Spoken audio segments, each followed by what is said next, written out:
안녕하세요. 가족 이야기 채널에 오신 것을 환영합니다. 오늘 들려드릴 이야기는 바로 이것입니다. 은혜를 갚기 위해 올린 결혼식, 그 첫날 밤이었습니다. 저는 제 남편이 된 70살의 노인이 갑자기 제 앞에 무릎을 꿇고 오열하는 모습에 숨이 내는 줄 알았습니다. 떨리는 목소리로 그가 제게 한 부탁은 너무나도 간단했지만 저를 그 자리에 얼어붙게 만들기 충분했죠. 그 부탁 뒤에는 그가 반평생 숨겨온 비밀이 있었고 그 비밀은 저를 상상도 못한 운명의 소용돌이로 끌어들였습니다. 이 이야기의 충격적인 진실이 궁금하시다면 채널 고정하시고 지금부터 제 이야기에 귀 기울여 주세요. 제 이름은 서아, 25입니다.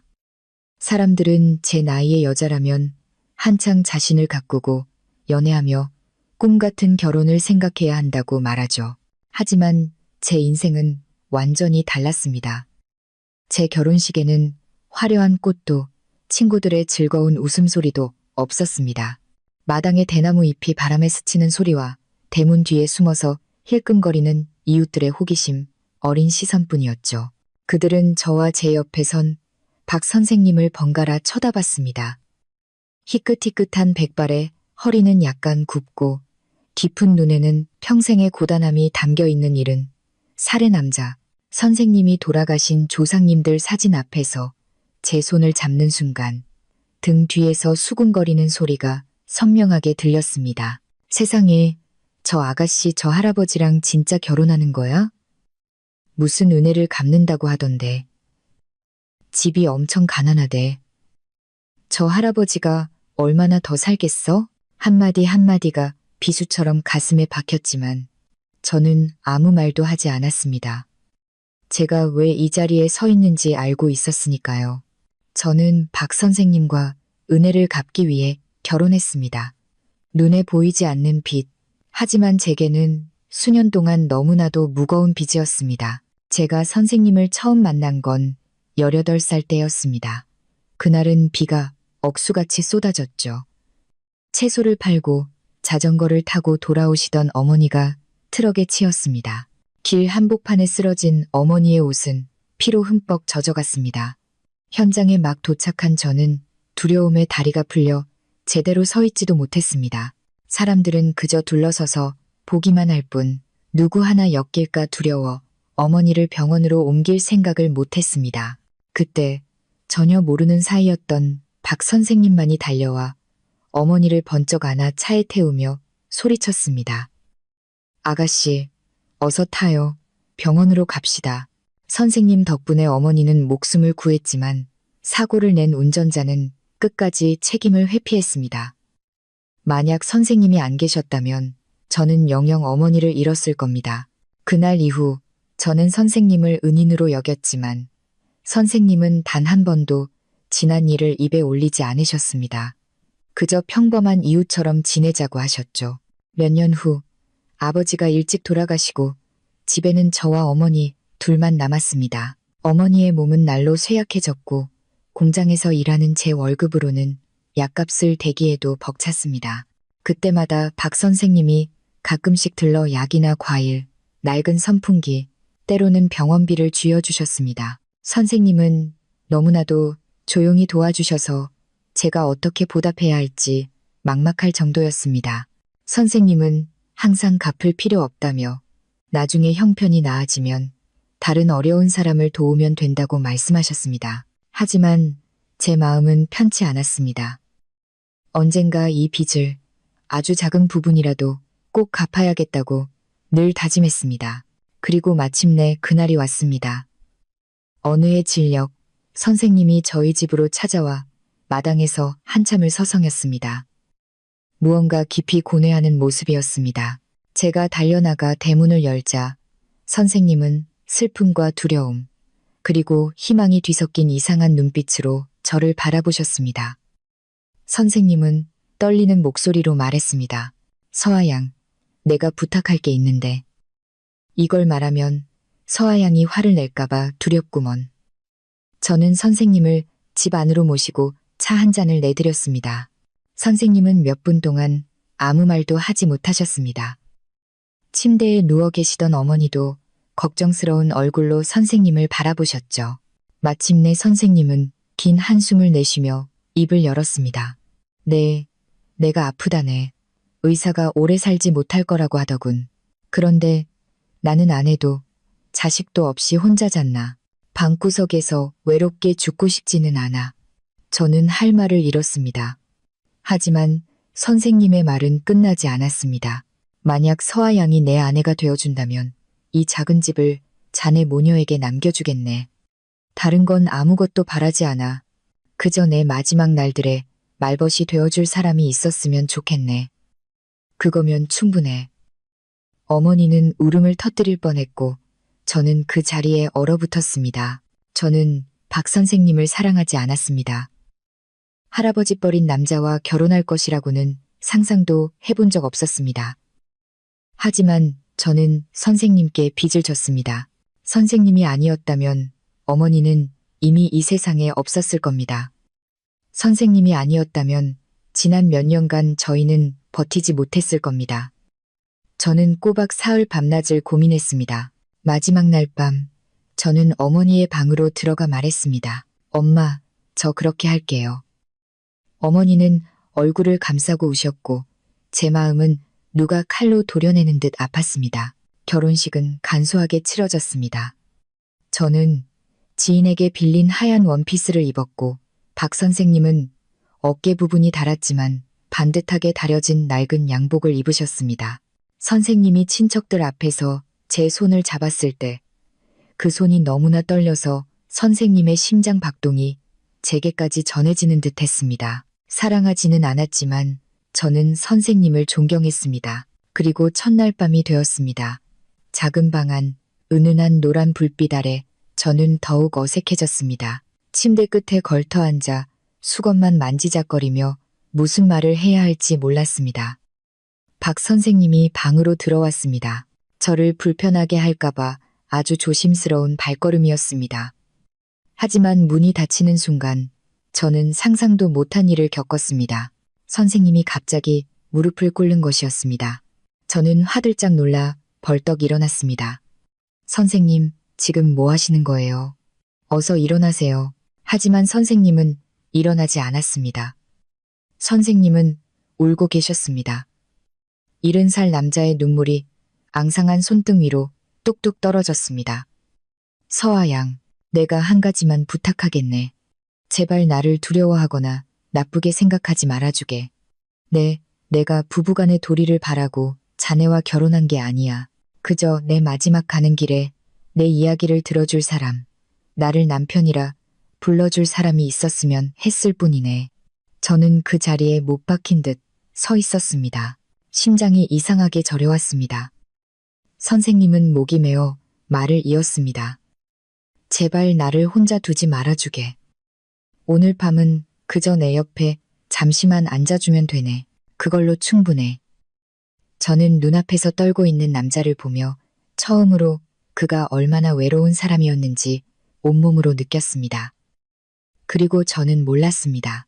선생님이 방금 한 말이 앞으로 펼쳐질 더 끔찍한 비밀의 시작에 불과했다는 것을요. 그날 밤, 박 선생님이 그저 곁에만 있어달라고 말한 후 저는 누군가 제 가슴을 꽉 쥐는 듯한 느낌을 받았습니다.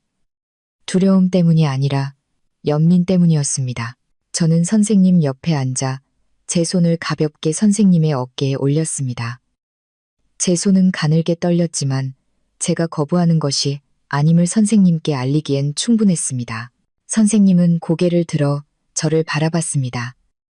길고 긴 폭풍우를 막 지나온 사람처럼 눈가가 붉었습니다. 선생님은 목이 잠긴 목소리로 말했습니다. 서아 양, 고맙네. 자네가 나와 결혼하기로 한 것이 얼마나 큰 희생인지 잘 알고 있네. 내가 보답할 길은 약속을 지키는 것밖에 없어. 절대 자네에게 어떤 것도 강요하지 않겠네. 저는 아무 말 없이 고개를 끄덕였습니다. 작은 방은 양철 지붕 위로 바람 스치는 소리가 들릴 만큼 고요했습니다. 선생님은 침대에, 저는 그 옆에 앉아 꼼짝도 하지 않았습니다. 갑자기 선생님이 제 손등에 앙상한 손을 올려놓았습니다. 마치 깨지기 쉬운 물건을 다루듯 아주 조심스럽게. 서아양, 마지막으로 한 가지만 더 부탁해도 되겠나? 저는 선생님을 돌아보며 가슴이 철렁했습니다. 무슨 부탁이세요, 선생님? 선생님은 용기를 쥐어짜내듯 깊은 한숨을 내쉬었습니다. 만약 언젠가 내가 이 세상에 없게 되면 침대 밑에 있는 나무 상자를 강우라는 사람에게 전해주게. 그것뿐이네. 저는 깜짝 놀랐습니다. 강우라는 이름은 생전 처음 들어보는 이름이었습니다. 선생님이 누군가를 언급하는 것 자체를 본 적이 없었으니까요. 저는 조심스럽게 물었습니다. 선생님, 강우라는 분은 누구세요? 선생님은 고개를 숙이고 침묵했습니다. 그 침묵이 너무 길어서 대답을 안 해주실 거라고 생각했습니다. 그때 선생님이 말했습니다. 내가 빚을 진 사람이고 동시에 수십 년 동안 피해 다닌 사람이네. 그 말을 듣는 순간 등골이 서늘해졌습니다. 평생을 아내도 자식도 가까운 친척도 없이 조용히 살아온 남자에게 빚을 졌으면서도 두려워하고 피해야만 했던 강우라는 존재가 있었다니. 불길한 예감이 스멀스멀 피어올랐지만 선생님은 제 어깨에 손을 얹고 나지막이 말했습니다. 더는 묻지 말아주게. 때가 되면 알게 될 걸세. 그날 밤 이후 저는 박 선생님의 집으로 거처를 옮겼습니다. 방 2칸짜리 작은 집은 낡았지만 깨끗했습니다. 박 선생님은 아주 정돈된 분이셨습니다. 물건들은 항상 줄지어 놓여 있었고 집에서는 늘 은은한 파스 냄새가 났습니다. 그곳에서 며칠 지내자 저는 금세 선생님의 생활 리듬에 익숙해졌습니다. 아침 5시에 일어나 마당을 쓸고 국화 화분에 물을 주고 차를 한 주전자 우려내 처마 밑에 앉아 해가 뜨는 것을 바라보시는 선생님. 제가 새순물을 떠다 드리면 선생님은 말씀하셨습니다. 서아 양, 그냥 편하게 지내게. 자네는 내 아내지만 그렇다고 해서 자네의 삶을 바꿀 필요는 없어. 제 마음이 쿵 내려앉았습니다. 이 남자는 너무나도 좋은 사람이었습니다. 하지만 그럴수록 제 가슴은 더욱 답답해졌습니다. 이렇게 좋은 사람이 왜 수십 년간 혼자 살아야 했을까? 왜 강우라는 사람에게 두려움을 느끼며 살아야 했을까? 어느 날 오후 제가 집 뒤에서 빨래를 널고 있는데 선생님의 기침 소리가 들렸습니다. 제대로 서 있지도 못할 만큼 격렬한 기침이었습니다. 제가 달려가 보니 선생님은 식탁 모서리를 붙잡고 얼굴이 새파랗게 질려 있었습니다. 저는 소스라치게 놀랐습니다. 선생님, 괜찮으세요? 선생님은 기침을 참으려 애썼지만 소용없었습니다. 눈이 빨개질 때까지 기침을 하셨습니다. 제가 선생님을 침대에 부축하고 물을 찾으려는데 선생님이 옷을 짚었던 손바닥에 핏자국이 묻어있는 것을 발견했습니다. 심장이 팼는 것 같았습니다. 선생님, 어디가 아프신 거예요? 제발 말씀해 주세요. 선생님은 손을 내저었습니다. 아무것도 아니야. 오래된 병이라 가끔 피가 좀 섞여 나오는 것뿐이야. 저는 고개를 저으며 선생님을 똑바로 쳐다봤습니다. 아무것도 아닐 리가 없잖아요. 기침에 피가 섞여 나오는데 어떻게 괜찮아요? 어디서 진찰 받으셨어요? 의사 선생님이 뭐라고 하시던가요? 선생님은 제 시선을 피했지만 저는 선생님의 손을 꽉 잡았습니다. 저는 선생님 아내예요. 제게는 말씀해 주셔야 해요. 한참 후에야 선생님은 한숨을 쉬며 말했습니다. 폐병이라네. 의사가 말하길. 길어야 몇 달 남지 않았을지도 모른다고 하더군. 그래서 내가 무모하게 자네에게 결혼 이야기를 꺼냈던 걸세. 저는 그 자리에 주저앉았습니다. 눈가가 뜨거워졌습니다. 그 현실은 바위처럼 제 가슴을 내리쳤습니다. 은혜를 갚기 위해 한 결혼이었지만 이제는 마치 제가 아끼는 가족을 잃을 준비를 해야 하는 기분이었습니다. 선생님은 제 무릎에 손을 얹고 부드럽게 말했습니다. 서아야, 슬퍼하지 말게. 이 나이까지 살았으면 충분히 살았지. 저는 화가 나지도 선생님을 원망하지도 않았습니다. 그저 선생님이 너무나도 안쓰러웠습니다. 저는 선생님의 손을 꽉 잡았습니다. 이제부터 제가 돌봐드릴게요. 더는 아무것도 숨기시면 안 돼요. 선생님은 고개를 끄덕였지만 그 눈빛에는 제가 한 번도 본 적 없는 두려움이 스쳐 지나갔습니다. 병에 대한 두려움이 아니라 그 너머에 있는 무언가에 대한 두려움이었습니다. 그날 오후 제가 선생님을 위해 죽을 끓이고 있는데 문을 두드리는 소리가 났습니다. 문을 열자 낯선 남자가 대문 앞에 서 있었습니다. 50대 후반쯤 되어 보이는 키가 크고 인상이 날카로운 남자였습니다.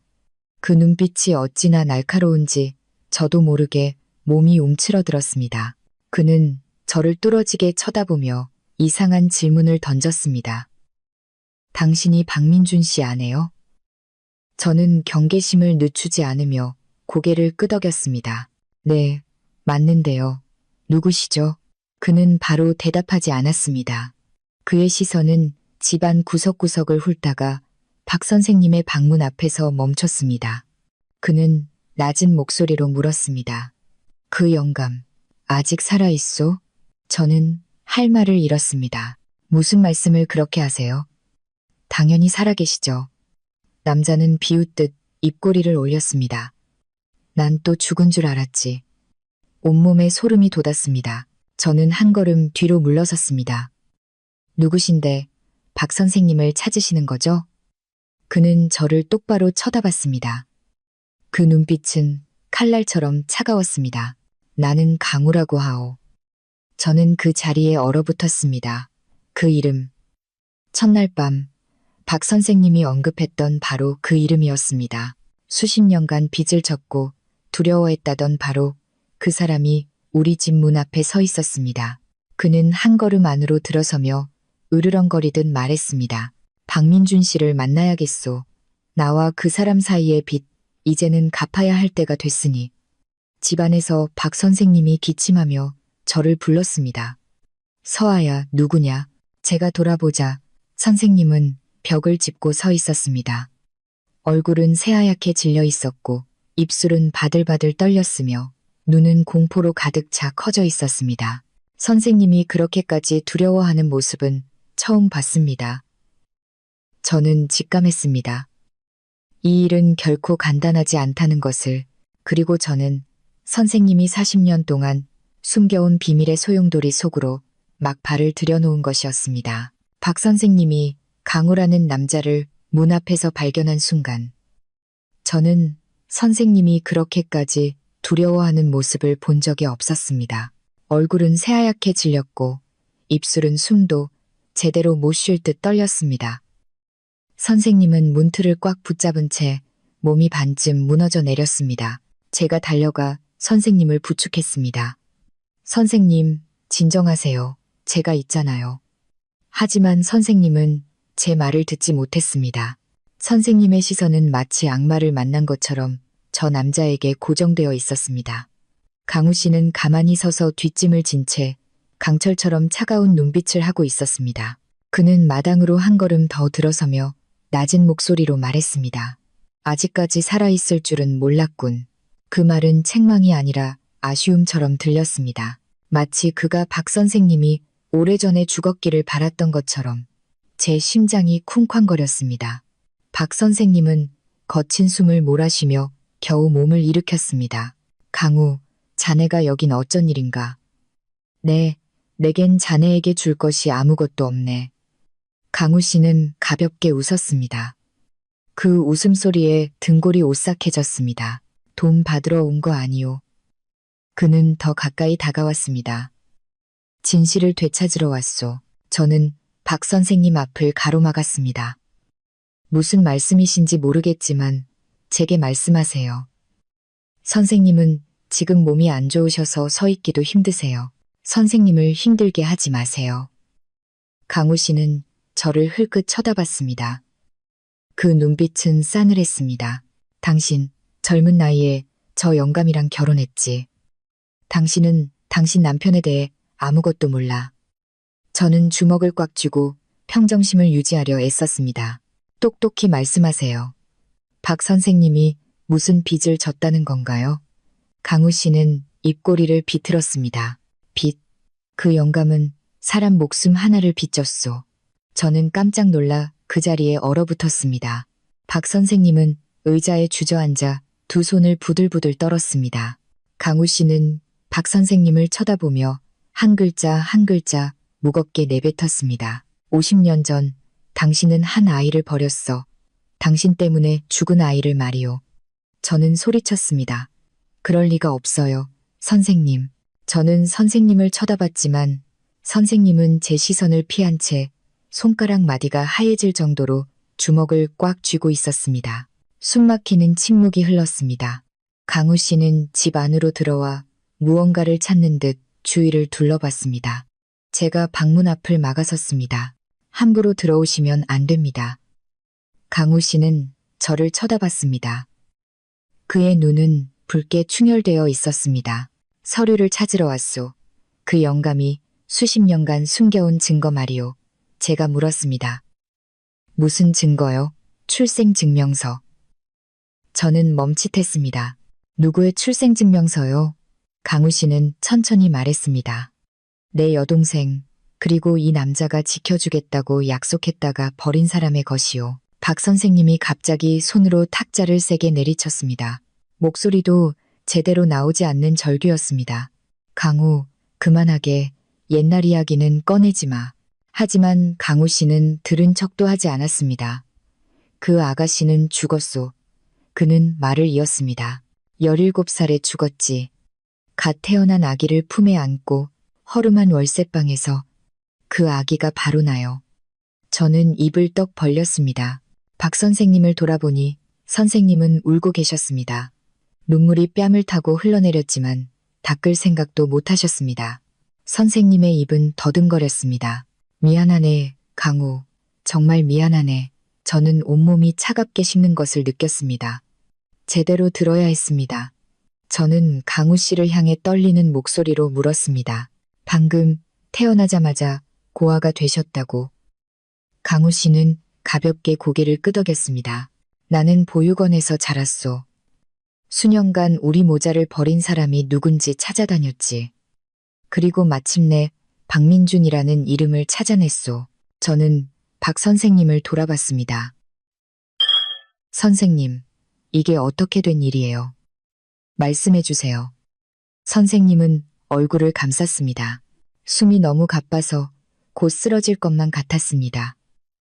제가 등을 쓸어드리자 겨우 숨을 고르셨습니다. 마침내 선생님은 제가 바싹 다가가야 겨우 들릴 만큼 작은 목소리로 말했습니다. 그때는 나도 너무 젊었네. 공장 앞에서 음료수를 팔던 아가씨를 남몰래 좋아했지. 이름은 은혜였어. 하지만 집안의 반대가 너무 심했네. 아버지는 양가가 약속한 다른 여자와 결혼하라고 윽박질렀지. 네, 나는 감히 반항할 수가 없었네. 선생님은 눈물을 삼키며 말을 이었습니다. 내가 떠났을 때 은혜는 임신 중이었어. 나는 몰랐네. 알았을 땐 이미 너무 늦었지.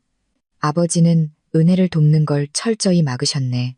이미 엎질러진 물이니 신경 끄라고 하셨지. 네, 나는 그 말을 거역하지 못했네. 나는 이기적이고 비겁했어.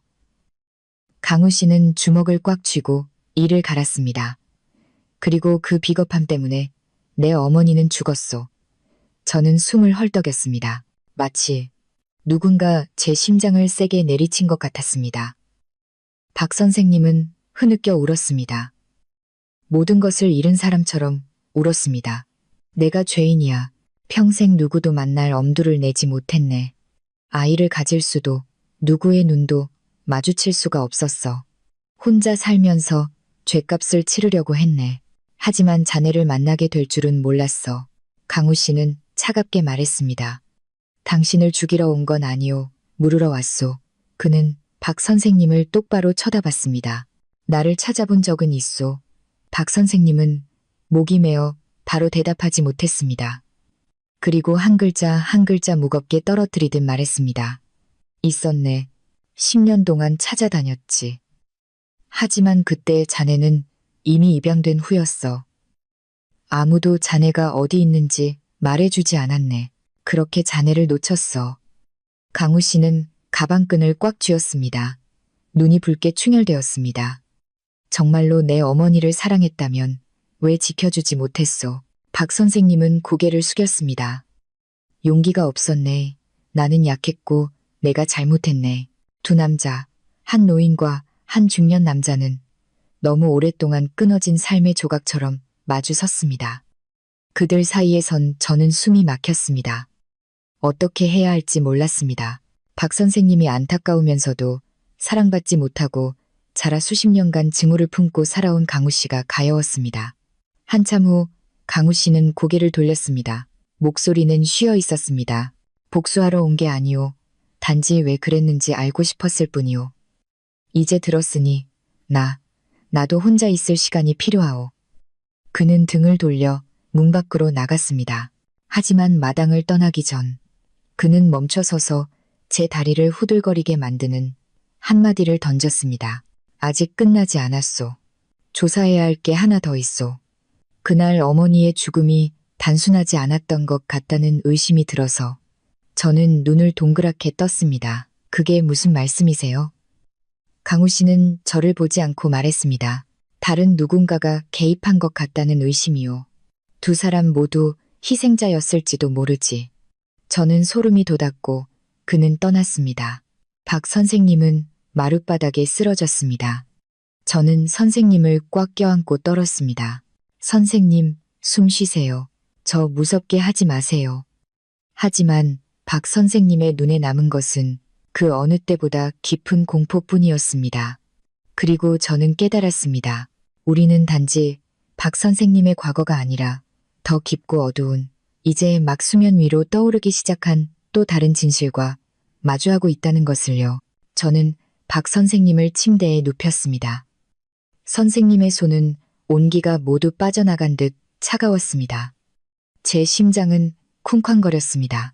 선생님이 쓰러질까봐 걱정되면서도 강우 씨가 남긴 말이 칼날처럼 머릿속에 박혔습니다. 아직 끝나지 않았소. 어머니의 죽음이 단순하지 않았던 것 같다는 의심이 들어서 그 말이 계속 맴돌았습니다. 저는 따뜻한 물수건으로 선생님의 얼굴을 닦아드리고 입술에 물을 적셔드렸습니다. 한참 후에야 선생님의 숨소리가 조금 고르게 돌아왔지만 눈은 여전히 공포에 질린 채 허공을 응시하고 있었습니다. 제가 조심스럽게 물었습니다. 선생님, 강우 씨가 한 말이 무슨 뜻인지 아세요? 은혜 씨의 죽음에 대해 의심되는 점이 있었나요? 박 선생님은 망설였습니다. 두 손으로 이불을 꽉 쥔 채 제가 들을 수 있을 정도로 바들바들 떨었습니다. 있었네. 하지만 감히 믿을 수가 없었어. 자세히 말씀해 주세요. 선생님은 자신의 생각조차 두려워하는 듯 고개를 저었습니다. 그저 내 생각일 뿐이야. 증거는 없어. 저는 선생님의 손을 잡았습니다. 저는 선생님 아내예요. 선생님이 마주하기 두려운 것을 해결하도록 제가 도울게요. 선생님은 저를 오랫동안 바라보았습니다. 그 눈빛은 평생 무거운 짐을 지고 단 한 번도 숨을 내쉬지 못한 사람의 눈빛이었습니다. 마침내 선생님이 말했습니다. 은혜가 죽었다는 소식을 듣고 그 애가 살던 곳으로 찾아갔었네. 제가 침을 삼켰습니다. 그리고요, 선생님. 뭔가 이상한 점이 많았어. 선생님은 숨을 참았습니다. 은혜는 월세방에서 죽었는데 문이 부서진 흔적도 없었고 집기도 그대로였네. 단지 그 애의 천가방만 사라졌더군. 저는 미간을 찌푸렸습니다. 그 가방에 뭐가 들어있었는데요? 선생님은 잠시 침묵했습니다. 서류들, 편지 한 통, 그리고 내가 그 애에게 모든 걸 기록하라고 줬던 수첩이 들어있었지. 목덜미의 혈관이 툭툭 뛰는 게 느껴졌습니다. 무슨 편지요? 박 선생님은 눈을 감았습니다. 그 애가 나에게 쓴 편지였네. 하지만 가방과 함께 사라져서 나는 끝내 읽지 못했지. 저는 망연자실했습니다. 누군가 가져갔다고 생각하시는 거예요. 누가 죽어가는 사람의 가방을 가져가겠어요. 박 선생님의 몸이 가볍게 떨렸습니다. 아버지가 그 애가 임신한 걸 알고 계셨네. 만약 다시 나를 찾아오면 가만두지 않겠다고 협박하셨지. 제 몸에 피가 햇는 것 같았습니다. 저는 속삭였습니다. 선생님은 그 가방을 가져간 사람이 아버님이라고 생각하시는 거군요. 선생님은 대답하지 않았지만 눈가가 붉어지더니 제 손등 위로 눈물 한 방울이 떨어졌습니다. 그날 오후 박 선생님은 지쳐서 잠이 드셨습니다.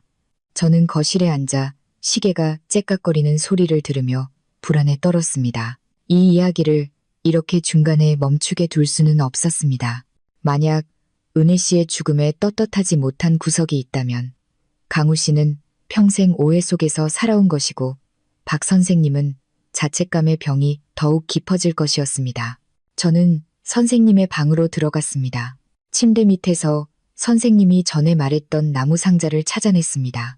갈색의 낡은 상자는 자물쇠가 녹슬어 있었습니다. 저는 상자를 들어 올렸습니다. 마음이 돌덩이처럼 무거웠습니다. 저는 열지 않았습니다. 선생님을 존중했으니까요. 하지만 이것이 과거와 현재를 잇는 연결고리라는 것을 알았습니다. 상자를 내려놓으려던 바로 그 순간 문을 두드리는 소리가 들렸습니다. 저는 깜짝 놀랐습니다. 강한 노크는 아니었지만 오후에 강우 씨가 왔을 때와는 다른 이상하고 규칙적인 소리였습니다. 저는 마당으로 나가 대문을 열었습니다. 50대쯤으로 보이는 여성이 서 있었습니다. 머리를 높게 틀어 올리고 얇은 안경을 썼으며 손에는 서류 뭉치를 들고 있었습니다. 그녀는 저를 한번 쳐다보고는 물었습니다. 서아 씨, 박민준 씨 아내 맞으시죠? 저는 경계했습니다. 네, 맞는데요. 누구신가요? 그녀는 작은 명함을 내밀었습니다. 저는 김 선생, 전직 동사무소 직원이라는 글자를 보았습니다. 강우 씨의 어머니가 살았던 곳이었습니다. 그녀는 천천히 말했습니다. 30년 전 은혜 씨의 사망과 관련된 서류를 가져왔습니다. 민감한 사안이라 그동안 보관되어 있다가 최근에 공개된 서류들입니다. 저는 온몸이 굳는 것을 느꼈습니다. 공개요? 그녀는 고개를 끄덕였습니다. 그때 은혜 씨의 사망을 신고한 사람은 집주인이 아니라 낯선 남자였습니다. 제가 바로 물었습니다. 그 사람이 누군데요? 그녀는 제 손에 서류 뭉치를 쥐어주었습니다. 서류에 명확히 적혀 있습니다. 보시면 아실 겁니다. 저는 떨리는 손으로 서류를 받았지만 그녀는 제 어깨를 가볍게 막으며 작게 말했습니다. 하지만 마음의 준비를 하셔야 할 겁니다. 그 안에 있는 이름은 당신이 상상도 못할 사람이니까요. 제 얼굴이 마비되는 것 같았습니다. 누구인데요? 김 선생은 한숨을 쉬었습니다. 박민준 씨의 친아버지입니다. 저는 그 자리에 얼어붙었습니다. 얼굴이 화끈거리고 손바닥은 차갑게 식었습니다. 네? 뭐라고요? 그녀는 고개를 끄덕였습니다. 그분이 먼저 신고했고 동사무소에 상세한 기록을 남기지 말고 자연사로 처리하라고 요구했습니다. 당시 그분은 권력이 있었고 아무도 그분의 말을 거역하지 못했습니다. 저는 서류 뭉치를 꽉 쥐었습니다. 만약 박 선생님의 아버지가 관련되어 있다면 모든 것이 뒤집히는 것이었습니다. 단순히 은혜 씨를 버린 것이 아니라 진실을 의도적으로 은폐한 것이었습니다. 저는 김 선생을 다시 쳐다봤습니다. 왜 이제야 이걸 가져오셨나요? 그녀는 오늘에서야 서류 반출이 허가되었고 강우 씨가 옛 사건을 다시 파헤치고 있다는 것도 알고 있다고 말했습니다. 저는 서류 뭉치를 펼쳤습니다. 누렇게 바랜 종이 위에는 세월에 따라 희미해진 글씨가 적혀 있었습니다. 하지만 한 구절에 붉은 밑줄이 그어져 있었습니다. 아마 당시 직원이 그어놓은 것이겠지요. 사건 신고자 박 회장. 저는 김 선생을 쳐다봤습니다. 이분이 그녀는 고개를 끄덕였습니다. 박민준 씨의 아버지입니다. 머릿속에서 윙하는 소리가 울렸습니다. 저는 균형을 잡기 위해 벽을 짚어야 했습니다. 저는 더듬거렸습니다. 그럼 은혜 씨의 죽음은 자연사가 아니었다는 건가요? 그녀는 저를 똑바로 쳐다봤습니다. 제가 단정할 수는 없지만 앞뒤가 맞지 않는 점이 많습니다. 당시 은혜 씨는 심각한 지병이 없었는데 갑자기 사망했고 결론은 모호했으며 서류는 은폐되었고 신고자는 박 회장이었습니다. 저는 입이 바싹 마르고 온몸이 떨렸습니다. 강우 씨가 이 사실을 알면 김 선생은 제 어깨에 손을 얹었습니다. 박민준 씨에게 이 사실을 알릴 방법을 찾아야 합니다. 모든 것을 마주해야 할 사람은 당신의 남편이니까요. 저는 박 선생님의 방문을 바라보았습니다. 선생님은 아무것도 모른 채 잠들어 있었지만 곧 폭풍우가 덮칠 것이었습니다. 저는 김 선생에게 마지막 질문을 던졌습니다. 이 이야기에서 가장 위험한 사람은 누구라고 생각하세요? 그녀는 저를 오랫동안 쳐다보더니 제가 귀를 바싹 대야 들릴 만큼 작게 말했습니다. 강우 씨가 아닙니다. 저는 마른 침을 삼켰습니다. 그럼 누구죠? 그녀는 목소리를 낮췄습니다. 아직 살아있는 사람, 진실을 알고 있는 사람, 과거를 들추는 것을 원치 않는 사람입니다. 저는 소름이 돋았습니다. 누군데요? 그녀는 등골이 오싹해질 만큼 차갑게 한 글자 한 글자 내뱉었습니다. 박민준 씨 아버지의 두 번째 부인, 박민준 씨의 새어머니입니다. 그 여자는 겉보기처럼 단순한 사람이 아닙니다. 저는 충격에 휩싸였습니다. 김 선생은 문 밖으로 나섰지만 떠나기 전에 돌아섰습니다. 만약 그 나무 상자를 아직 가지고 있다면 지금 열지 마세요. 엉뚱한 사람이 열면 아주 위험해질 수 있습니다. 저는 서류 뭉치를 가슴에 안았습니다. 문이 닫히자 집은 쥐 죽은 듯 조용해졌습니다. 방 안에서 박 선생님이 가볍게 기침하는 소리가 3번 들렸습니다. 그리고 저는 깨달았습니다. 이제 과거를 싣는 것은 강우 씨뿐만이 아니라는 것을, 더 위험한 사람, 모든 것을 알고 있는 사람, 어쩌면 은혜 씨를 죽였을지도 모르는 그 사람이 여전히 우리 가족을 지켜보고 있다는 것을요. 김 선생이 떠난 후 저는 거실에 오랫동안 앉아 있었습니다. 저녁 노을이 지고 마지막 노란 햇살이 창틈으로 스며들어 제 무릎 위에 놓인 낡은 서류 뭉치를 비췄습니다. 누렇게 바른 종이, 희미해진 글씨, 하지만 그 안에 담긴 진실은 돌덩이처럼 제 가슴을 짓눌렀습니다. 박 선생님의 아버지가 은혜 씨의 사망을 신고했고 명확한 기록을 남기지 못하게 했으며 부검도 추가 조사도 막았습니다. 이 모든 비정상적인 사실들은 짙은 안개처럼 서서히 걷히며 과거의 가장 끔찍한 모습을 드러내고 있었습니다. 저는 가볍게 떨었습니다. 두려움 때문이 아니라 한 가지 사실을 깨달았기 때문이었습니다. 은혜 씨의 죽음은 사고가 아니었을지도 모릅니다. 병 때문은 더더욱 아니었습니다. 그것은 사람의 소행이었습니다. 박 선생님의 방문이 열리는 소리에 저는 깜짝 놀랐습니다. 선생님은 벽에 기댄 채 서 있었습니다. 피곤한 기색이었지만 아까보다는 정신이 맑아 보였습니다. 선생님은 저를 보며 약간 걱정스러운 눈빛으로 물었습니다. 서아야, 아까부터 뭘 하길래 얼굴이 그렇게 창백한가? 저는 황급히 일어나 서류 뭉치를 등 뒤로 숨겼습니다. 아무것도 아니에요. 저녁 준비하려고 집 정리 좀 하고 있었어요. 선생님은 가까이 다가와 제 어깨에 손을 얹었습니다. 서아야, 나한테 숨기지 말게. 누가 왔었지? 그렇지. 저는 잠시 망설였습니다. 하지만 지금 선생님께 모든 것을 말씀드리면 당장 쓰러지실지도 몰랐습니다. 저는 마음속의 공포를 억누르고 말했습니다. 네, 그냥 예전 동사무소 직원이 와서 집 서류 문제로 몇 가지 물어보고 갔어요. 선생님은 저를 오랫동안 쳐다봤습니다. 그 눈빛은 제 얄팍한 거짓말을 꿰뚫어보는 것 같아 두려웠습니다. 하지만 선생님은 한숨을 쉬며 의자에 앉았습니다. 위험한 일은 하지 말게. 이 나이까지 살다 보니 무엇을 지켜야 하고 무엇을 놓아야 하는지 알겠더군. 저는 선생님이 제 불안한 얼굴을 보지 못하게 등을 돌렸습니다. 네, 알고 있어요.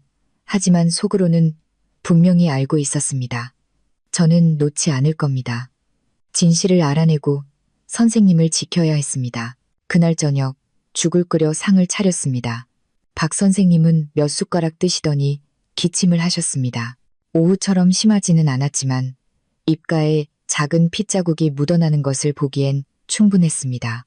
저는 수건을 건네며 애써 태어난 척했습니다. 내일 도시에 있는 큰 병원에 다시 가봐요.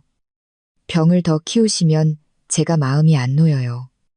선생님은 제 손을 잡았습니다. 나는 병원 가는 게 무섭다네.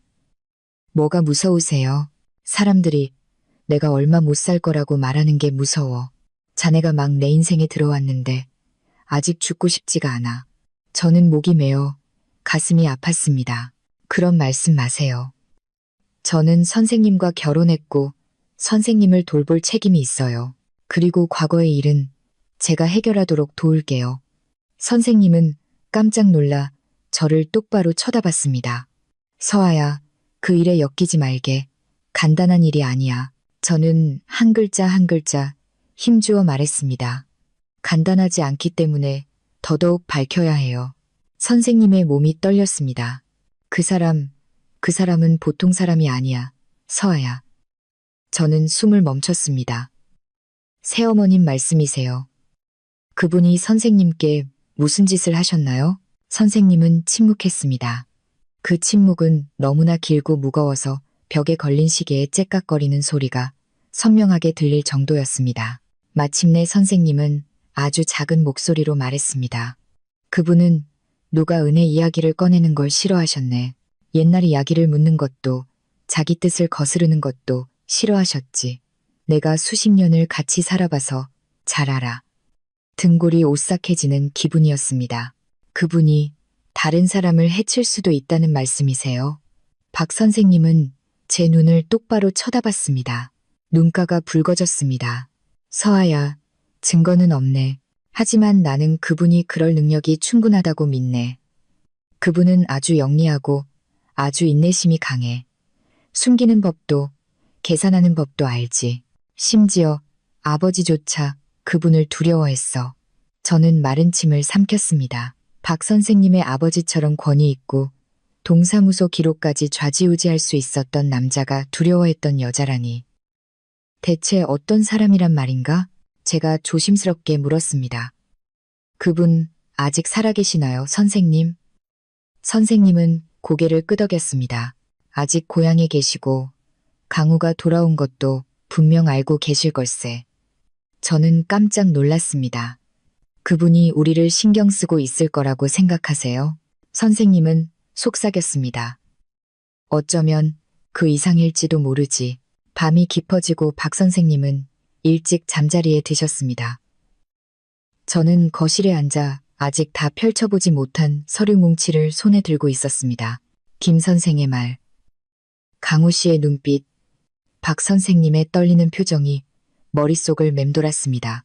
모든 조각이 맞춰져 어두운 그림이 되었고 저는 그 그림을 이해하기 위해 한 조각씩 더듬어야 했습니다. 저는 서류 몇 장을 더 넘겼습니다. 시신부검 불어, 신고자가 허락하지 않음. 저는 주먹을 꽉 쥐었습니다. 신고자는 바로 박 선생님의 아버지였습니다. 하지만 저를 가장 소름 돋게 한 것은 서류 마지막에 적힌 당시 동사무소 직원의 손글씨였습니다. 박 회장과 동행한 여성 일명, 체구가 작고 머리를 단정히 빗어 올림. 관계 불명. 단 한 줄이었지만 저는 그게 누구인지 알 수 있었습니다. 박 선생님의 새어머니. 거기까지 읽었을 때 마당에서 아주 작은 소리가 났습니다. 고양이 소리도 바람 소리도 아니었습니다. 아주 가볍지만 단호한 발소리였습니다. 저는 벌떡 일어났습니다. 귀를 기울였습니다. 발소리는 대문 바로 앞에서 멈췄습니다. 똑똑똑 3번의 노크 소리. 오후에 강우 씨가 왔을 때와 똑같은 소리였지만 이번에는 뭔가 다른 느낌이었습니다.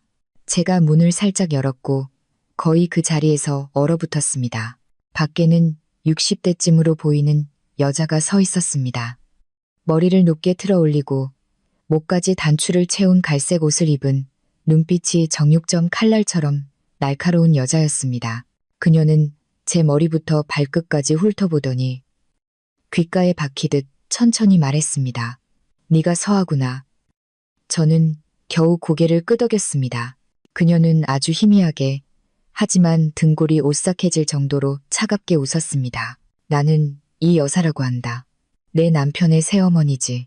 저는 문고리를 꽉 쥐었습니다. 심장이 미친 듯이 뛰었습니다. 이 여사는 목소리를 낮췄습니다. 내 아들이 옛날 일 때문에 시끄러워진 것 같더구나. 문 열어라. 할 얘기가 있다. 안 됩니다. 그녀는 문틈으로 바싹 다가왔습니다. 눈빛이 더욱 날카로워졌습니다. 내가 직접 열고 들어가게 만들지 마라. 그 말에 저는 한 가지 사실을 깨달았습니다. 진짜 폭풍우가 우리 집 문 앞에 도착했다는 것을요. 저는 문 앞에서 얼어붙은 채 서 있었습니다. 문은 손가락 2마디 정도만 열려 있었습니다. 문 밖에는 박 선생님의 새어머니, 최 여사가 서 있었습니다. 눈 한 번 깜빡이지 않는 차가운 시선으로 제 얼굴의 모든 표정을 꿰뚫어 보는 듯 했습니다. 그녀의 입술이 살짝 올라갔습니다. 웃음이라고 부를 수 없는, 보기만 해도 등골이 서늘해지는 미소였습니다. 저는 문고리를 꽉 쥐고 애써 침착하게 말했습니다. 네, 들어오세요. 하지만 박 선생님께서 주무시고 계시니 놀라게 하지는 말아주세요. 최 여사는 2번 권유를 기다리지 않고 안으로 들어섰습니다. 구두굽이 타일 바닥에 부딪히며 날카로운 소리를 냈습니다. 그녀는 모든 것을 통제하는데 익숙한 권력자의 시선으로 집안 구석구석을 훑어봤습니다. 평화롭던 제 집은 그녀의 존재만으로 갑자기 비좁고 숨막히는 공간이 되었습니다. 그녀는 의자에 앉아 양손을 깍지 낀 채 여전히 제 얼굴에 시선을 고정했습니다. 넌 날 처음 보겠지만 나는 널 안다. 내가 은혜 때문에 민준이와 결혼했다는 것도 알아. 탓하지는 않으마. 요즘 젊은이들 중에 그런 애가 드물지. 저는 침묵했습니다. 그녀는 고개를 갸웃했습니다. 그 목소리는 마치 바늘끝이 피부를 스치는 듯 했습니다. 하지만 나는 우리 집안의 옛일에 남이 끼어드는 건 좋아하지 않아. 저는 온몸이 긴장되는 것을 느꼈지만 여전히 부드러운 목소리를 유지했습니다. 저는 끼어들 생각이 전혀 없어요. 걱정 마세요. 저는 그저 박 선생님을 돌보고 싶을 뿐이에요. 그녀는 가볍게 웃었습니다. 돌보는 거니 아니면 조사하는 거니? 저는 심장이 쿵하고 내려앉는 것 같았습니다. 무슨 말씀이세요? 전직 동사무소 직원이 찾아오고 그녀가 말을 끊었습니다. 누군가 묵혀뒀던 서류를 들춰내고 옛날 이야기가 다시 수면 위로 떠오르고 내가 모를 거라고 생각했다면 넌 날 너무 얕본 거야. 등골이 서늘해졌습니다. 그녀는 모든 것을 알고 있었습니다. 제가 서류를 받은 첫날 밤부터 김 선생이 왔던 것, 이 집에 발을 들인 모든 사람을 알고 있었습니다. 문득 머릿속에 질문 하나가 떠올랐습니다. 누가 나를 감시하고 있는 거지? 최 여사는 양손을 무릎에 얹고 몸을 앞으로 살짝 숙였습니다. 서아, 네가 죽은 사람의 일에 손댈 힘이 있다고 생각하니? 저는 마른 침을 삼키고 최대한 침착한 목소리로 말했습니다. 저는 그저 모든 것이 명확해지길 바랄 뿐이에요. 만약 오해가 있다면. 오해? 그녀는 입꼬리를 비틀었습니다. 그 은혜라는 애의 죽음이 오해라고 생각하는 거니? 심장이 누군가에게 꽉 쥐어진 것 같았습니다. 최 여사는 저를 쳐다봤습니다. 그 눈빛은 날카로웠습니다. 은혜는 과거고 나는 현재야. 그 차이를 알겠니? 저는 입술을 깨물었습니다. 네, 알겠습니다. 하지만 아주머니도 아셔야 해요. 강우 씨가 진실을 찾고 있고 아주머니는 그걸 막을 수 없어요. 그녀의 미소는 마치 누가 불붙은 등불을 불어끄듯 순식간에 사라졌습니다. 그 강우 녀석. 그녀는 주먹을 꽉 쥐었습니다. 애초에 돌아오지 말았어야 했어. 저는 온몸이 차갑게 식었습니다. 무슨 말씀이세요?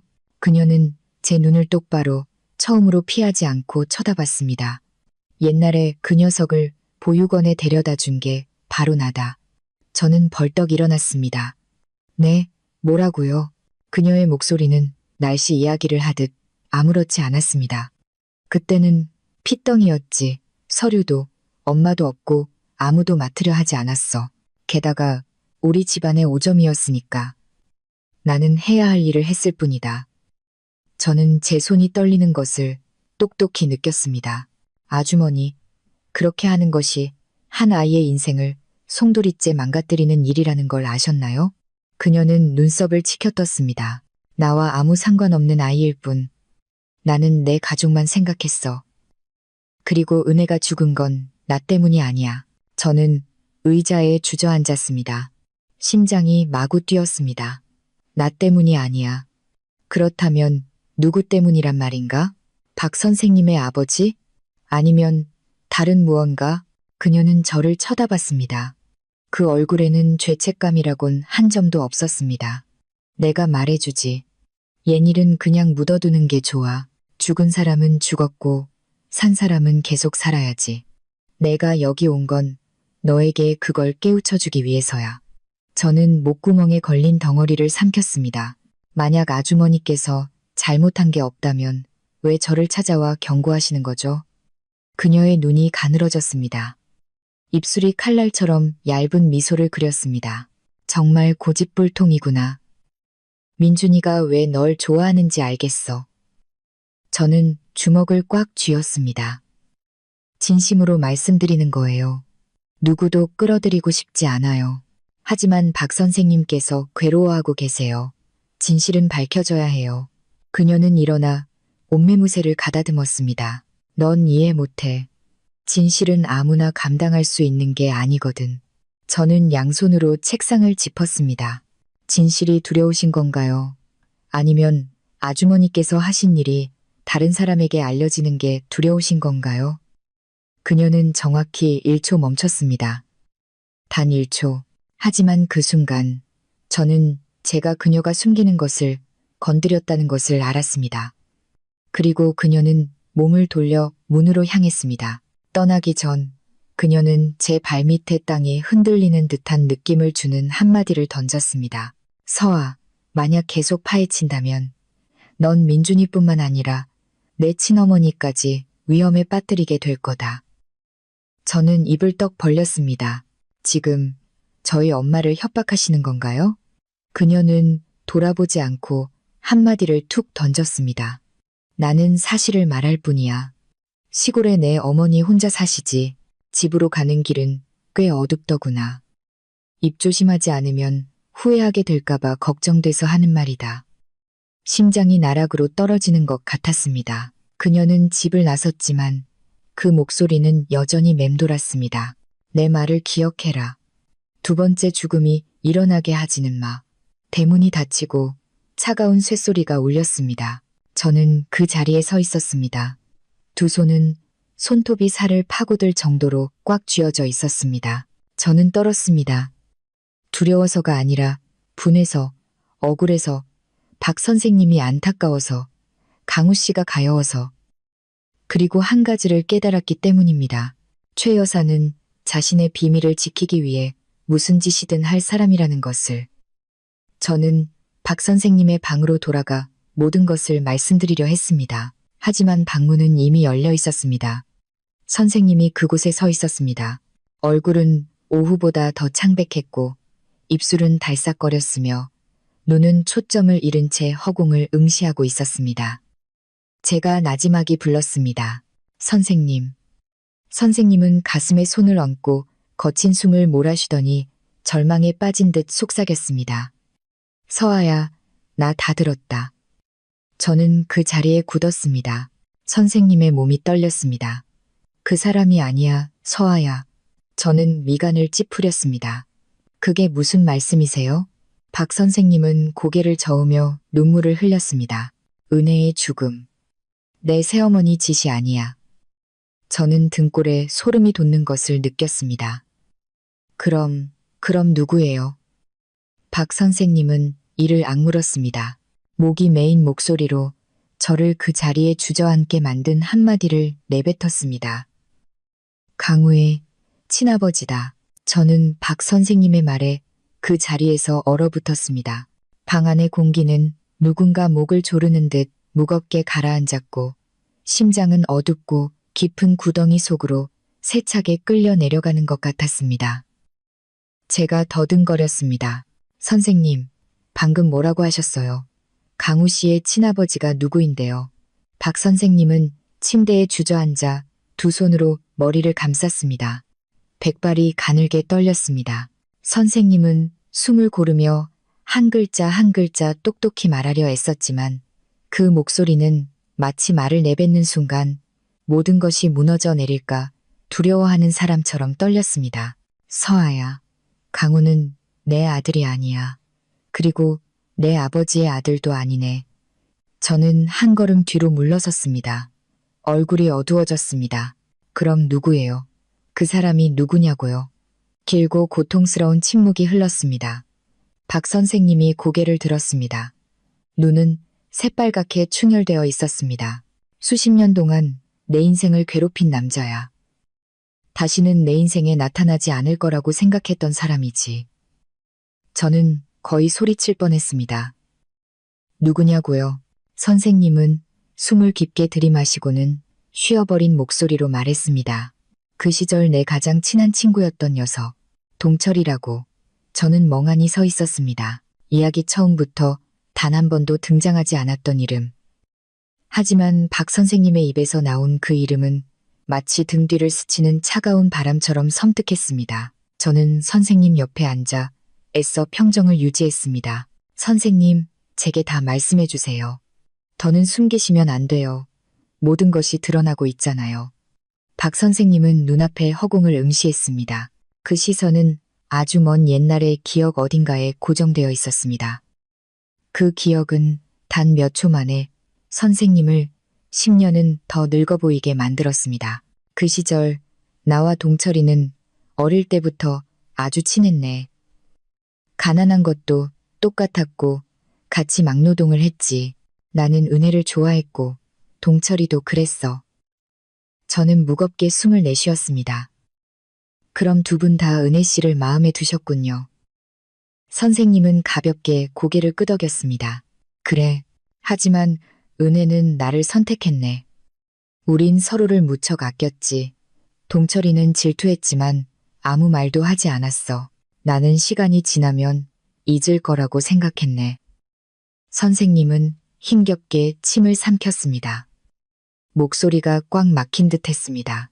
내가 집안의 강요로 은혜를 떠나야 했을 때 나는 두려워서 물러섰지만 동철이는 포기하지 않았네.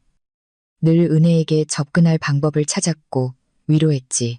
바로 내가 감히 나타나지 못했던 바로 그 순간에 등줄기를 따라 차가운 기운이 흘렀습니다. 그럼 그 아이는 누구의 아이였나요? 박 선생님은 눈을 감았습니다. 그때는 나도 몰랐네. 은혜는 말해주지 않았어. 다만 내가 몇 달 만에 다시 만났을 때 은혜는 임신 중이었고 동철이는 항상 그 주변을 맴돌았다는 것만 알았지. 제 목소리가 약해졌습니다. 그럼 강우 씨는 동철 씨의 아들일 수도 있다는 말씀이세요? 선생님은 붉어진 눈으로 고개를 끄덕였습니다. 맞아. 동철이가 언젠가 나에게 말했네. 그 아이, 내 아이가 아닐 수도 있어. 하지만 나는 믿지 않았네. 우리 사이를 갈라놓으려고 하는 말이라고 생각했지. 하지만 은혜가 죽고 나서 다시 알아보니 공장 근처 사람들이 그러더군. 동철이가 나보다 더 자주 은혜를 찾아왔었다고. 저는 미간을 찌푸렸습니다. 그럼 왜 강우 씨에게 말하지 않으셨어요? 왜 숨기신 거예요? 박 선생님은 고개를 숙였습니다. 그 아이를 더 아프게 하고 싶지 않았네. 이미 엄마를 잃었고 외롭게 자랐잖아. 친아버지가 엄마를 버린 사람이라는 걸 알려주는 건 그 아이를 다시 한번 벼랑 끝으로 미는 것과 같았으니까. 심장이 조여왔습니다. 하지만 더 중요한 게 있어요. 왜 은혜 씨의 죽음이 동철 씨와 관련 있을 거라고 말씀하시는 거예요? 선생님은 고개를 들었습니다. 눈빛이 깊어졌습니다. 서아야, 내가 아무에게도 말하지 못한 이야기가 있네. 저는 선생님의 손을 꽉 잡았습니다. 말씀하세요, 선생님. 제가 여기 있잖아요. 선생님은 숨을 몰아쉬며 용기를 쥐어짜냈습니다. 은혜가 죽던 날 마지막으로 그 애를 만난 사람은 내 아버지가 아니었네. 저는 숨을 멈췄습니다. 그럼 누구였죠? 박 선생님은 가볍게 고개를 끄덕였습니다. 동철이었어. 제 다리가 후들거리고 심장이 목구멍에서 뛰는 것 같았습니다. 확실하세요? 확실해. 이웃이 말해줬네. 동철이가 그 전날 오후에 은혜의 월세방에 찾아왔었다고.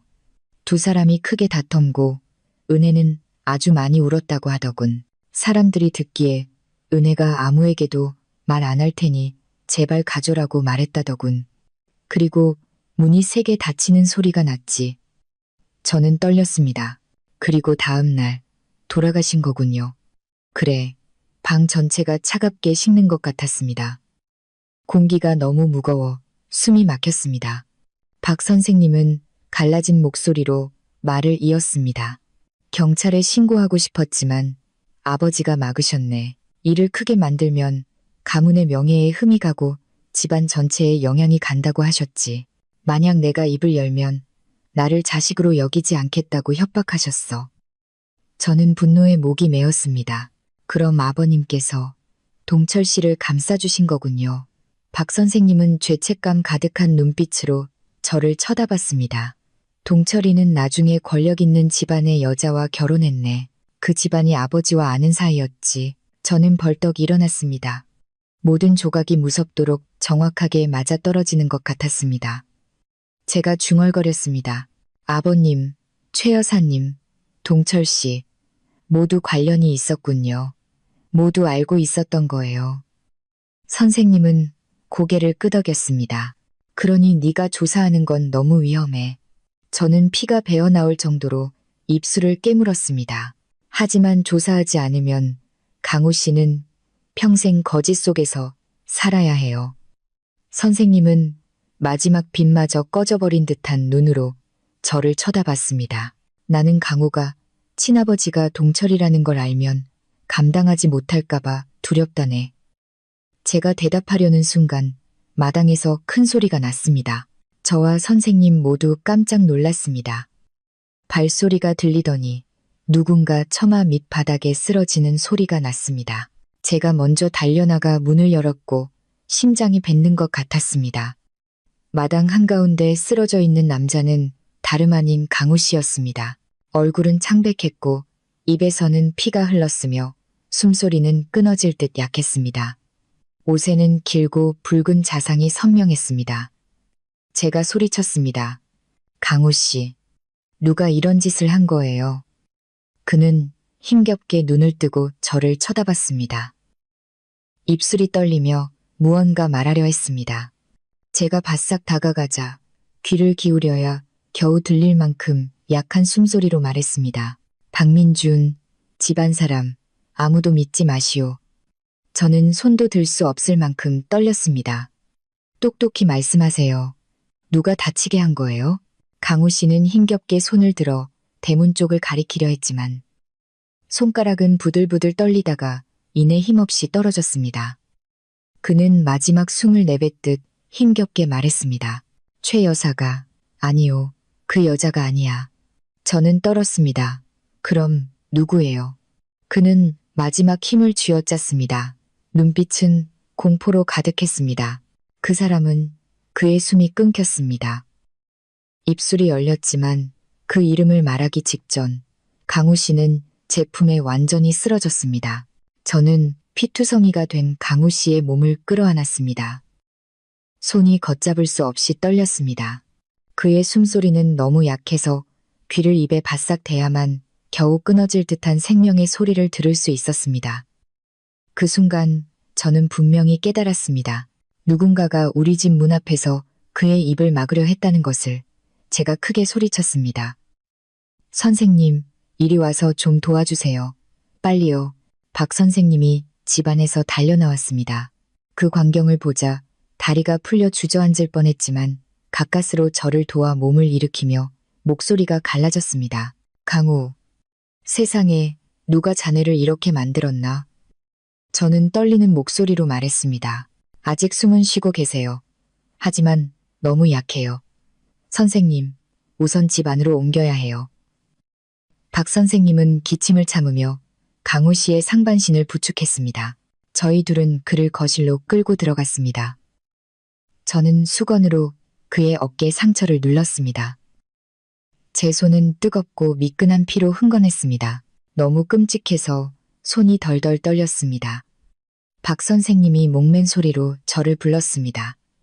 서아야, 빨리 구급차 불러. 제가 번호를 누르기도 전에 강우 씨의 힘없는 손이 제 손목을 잡았습니다. 그의 눈이 희미하게 열렸습니다. 고통으로 가득 찬 떨림이었습니다. 잠깐, 가지 마시오. 저는 당황했습니다. 무슨 말씀이세요? 피를 너무 많이 흘렸어요. 병원에 안 가면 죽어요. 그는 고개를 살짝 저으며 끊어질 듯한 숨을 내뱉었습니다. 나는 안 죽소. 하지만 지금 가면 단서를 놓치게 돼요. 저는 소름이 돋았습니다. 무슨 단서요?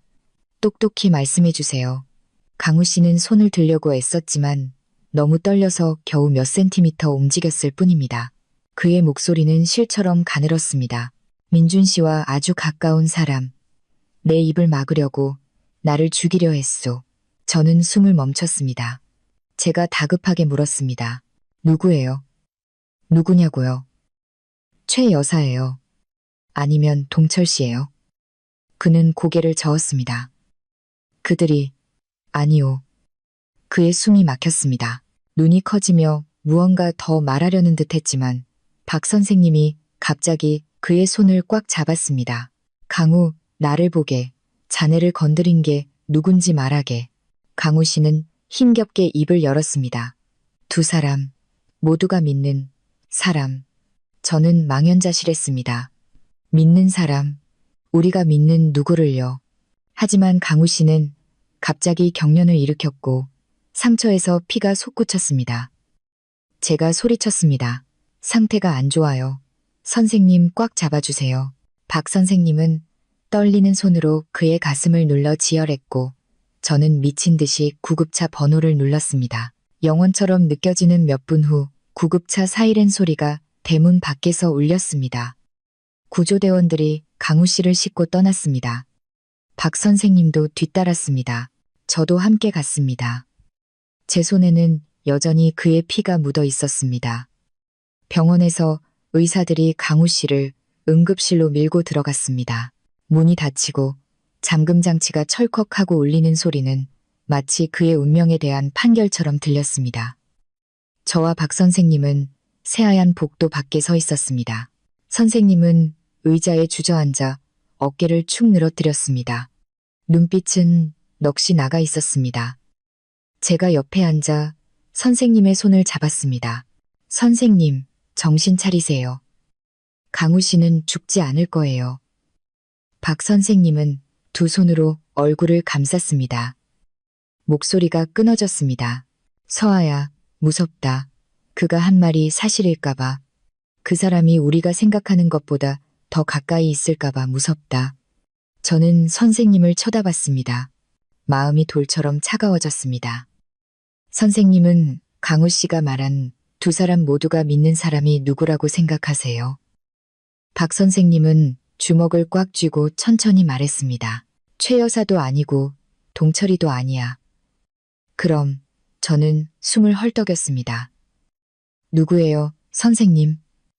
선생님께서 믿는 가까운 사람이 누구예요? 박 선생님은 바로 대답하지 않았습니다. 선생님은 일어나 창가로 걸어가 칠흑같이 어두운 병원 마당을 내다봤습니다. 밤바람이 선생님의 옷을 스치자 본래도 마른 몸이 더욱 작아 보였습니다. 한참 후에 선생님이 돌아섰습니다. 내 평생 믿었던 사람은 딱 3명이었네.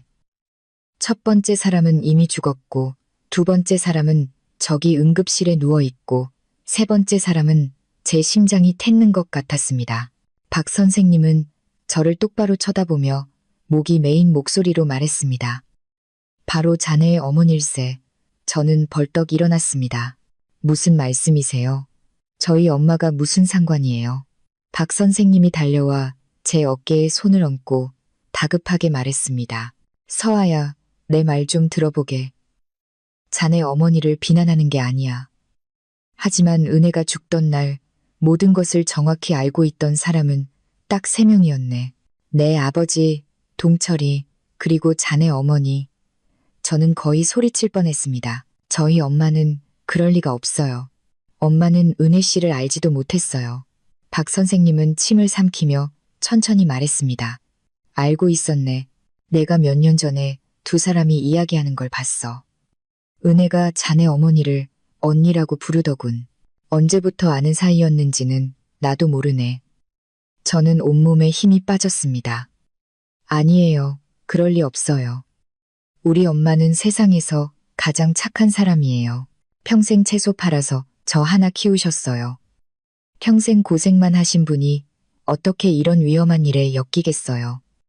저는 세차게 고개를 저었습니다. 아니에요. 선생님, 분명히 잘못 기억하시는 걸 거예요.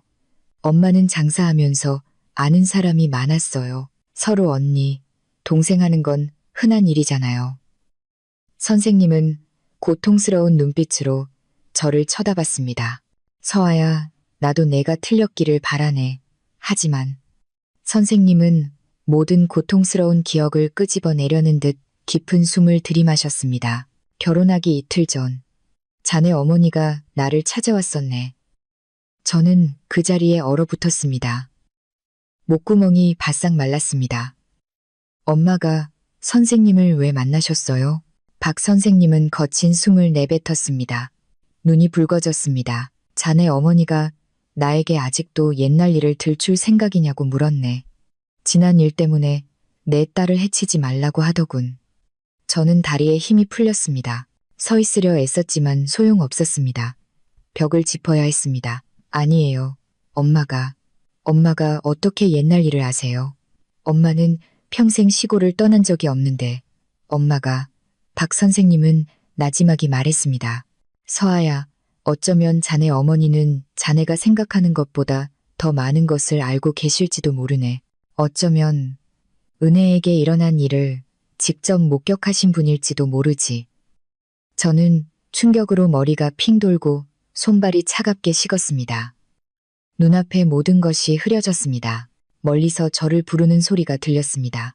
서아야, 서아야, 정신 차려. 저는 박 선생님의 옷자락을 붙잡고 부들부들 떨었습니다. 선생님은 엄마가 은혜 씨의 죽음과 관련이 있다고 생각하세요?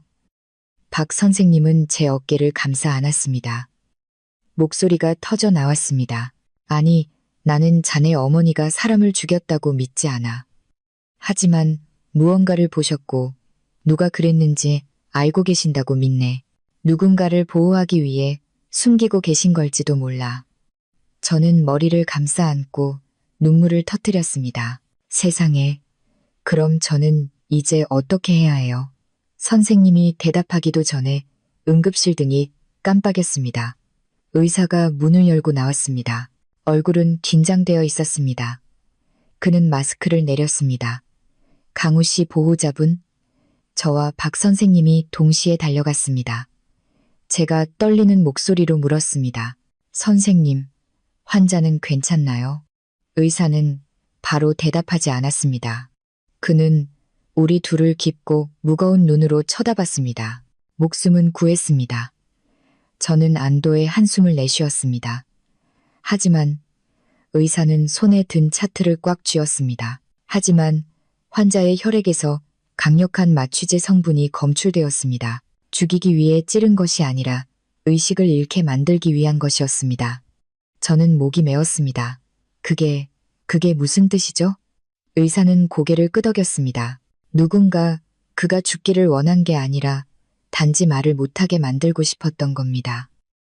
온몸에 소름이 돋았습니다. 의사는 말을 이었습니다. 더 특이한 점은 이 마취제는 특정 집단의 사람들만 사용하는 것입니다. 저는 숨을 헐떡였습니다. 어떤 집단이요, 선생님? 그는 저를 쳐다봤습니다. 그 눈빛은 겨울 수면처럼 차가웠습니다.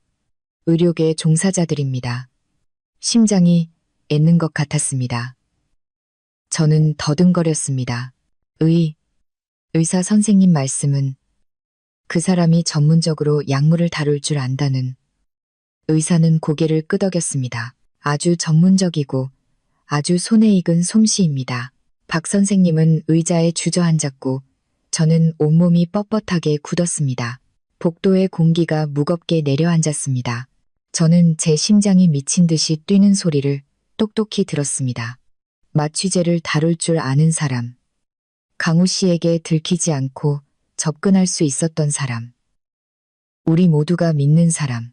접근하고 숨기고 누군가를 침묵시키는 방법을 아는 사람. 문득 제 머릿속에 번개가 치듯 한 이미지가 스쳐 지나갔습니다. 20년 동안 보건소에서 간호사로 일했던 우리 엄마.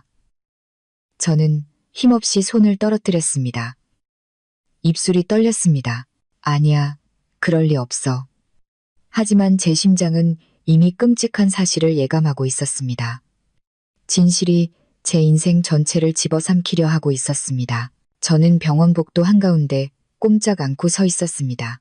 머릿속은 마치 누가 망치로 한 대 친 것처럼 윙윙거렸습니다. 의사의 말이 계속 맴돌았습니다. 강력한 마취제, 의료계 종사자만 쓸 수 있는 것. 저는 고개를 저으며 몇 걸음 물러섰습니다. 입에서는 힘없는 소리가 새어나왔습니다. 우리 엄마가 아니야. 엄마는 아무 잘못도 안 했어. 그럴 리가 없어. 하지만 제 심장은 떨렸습니다.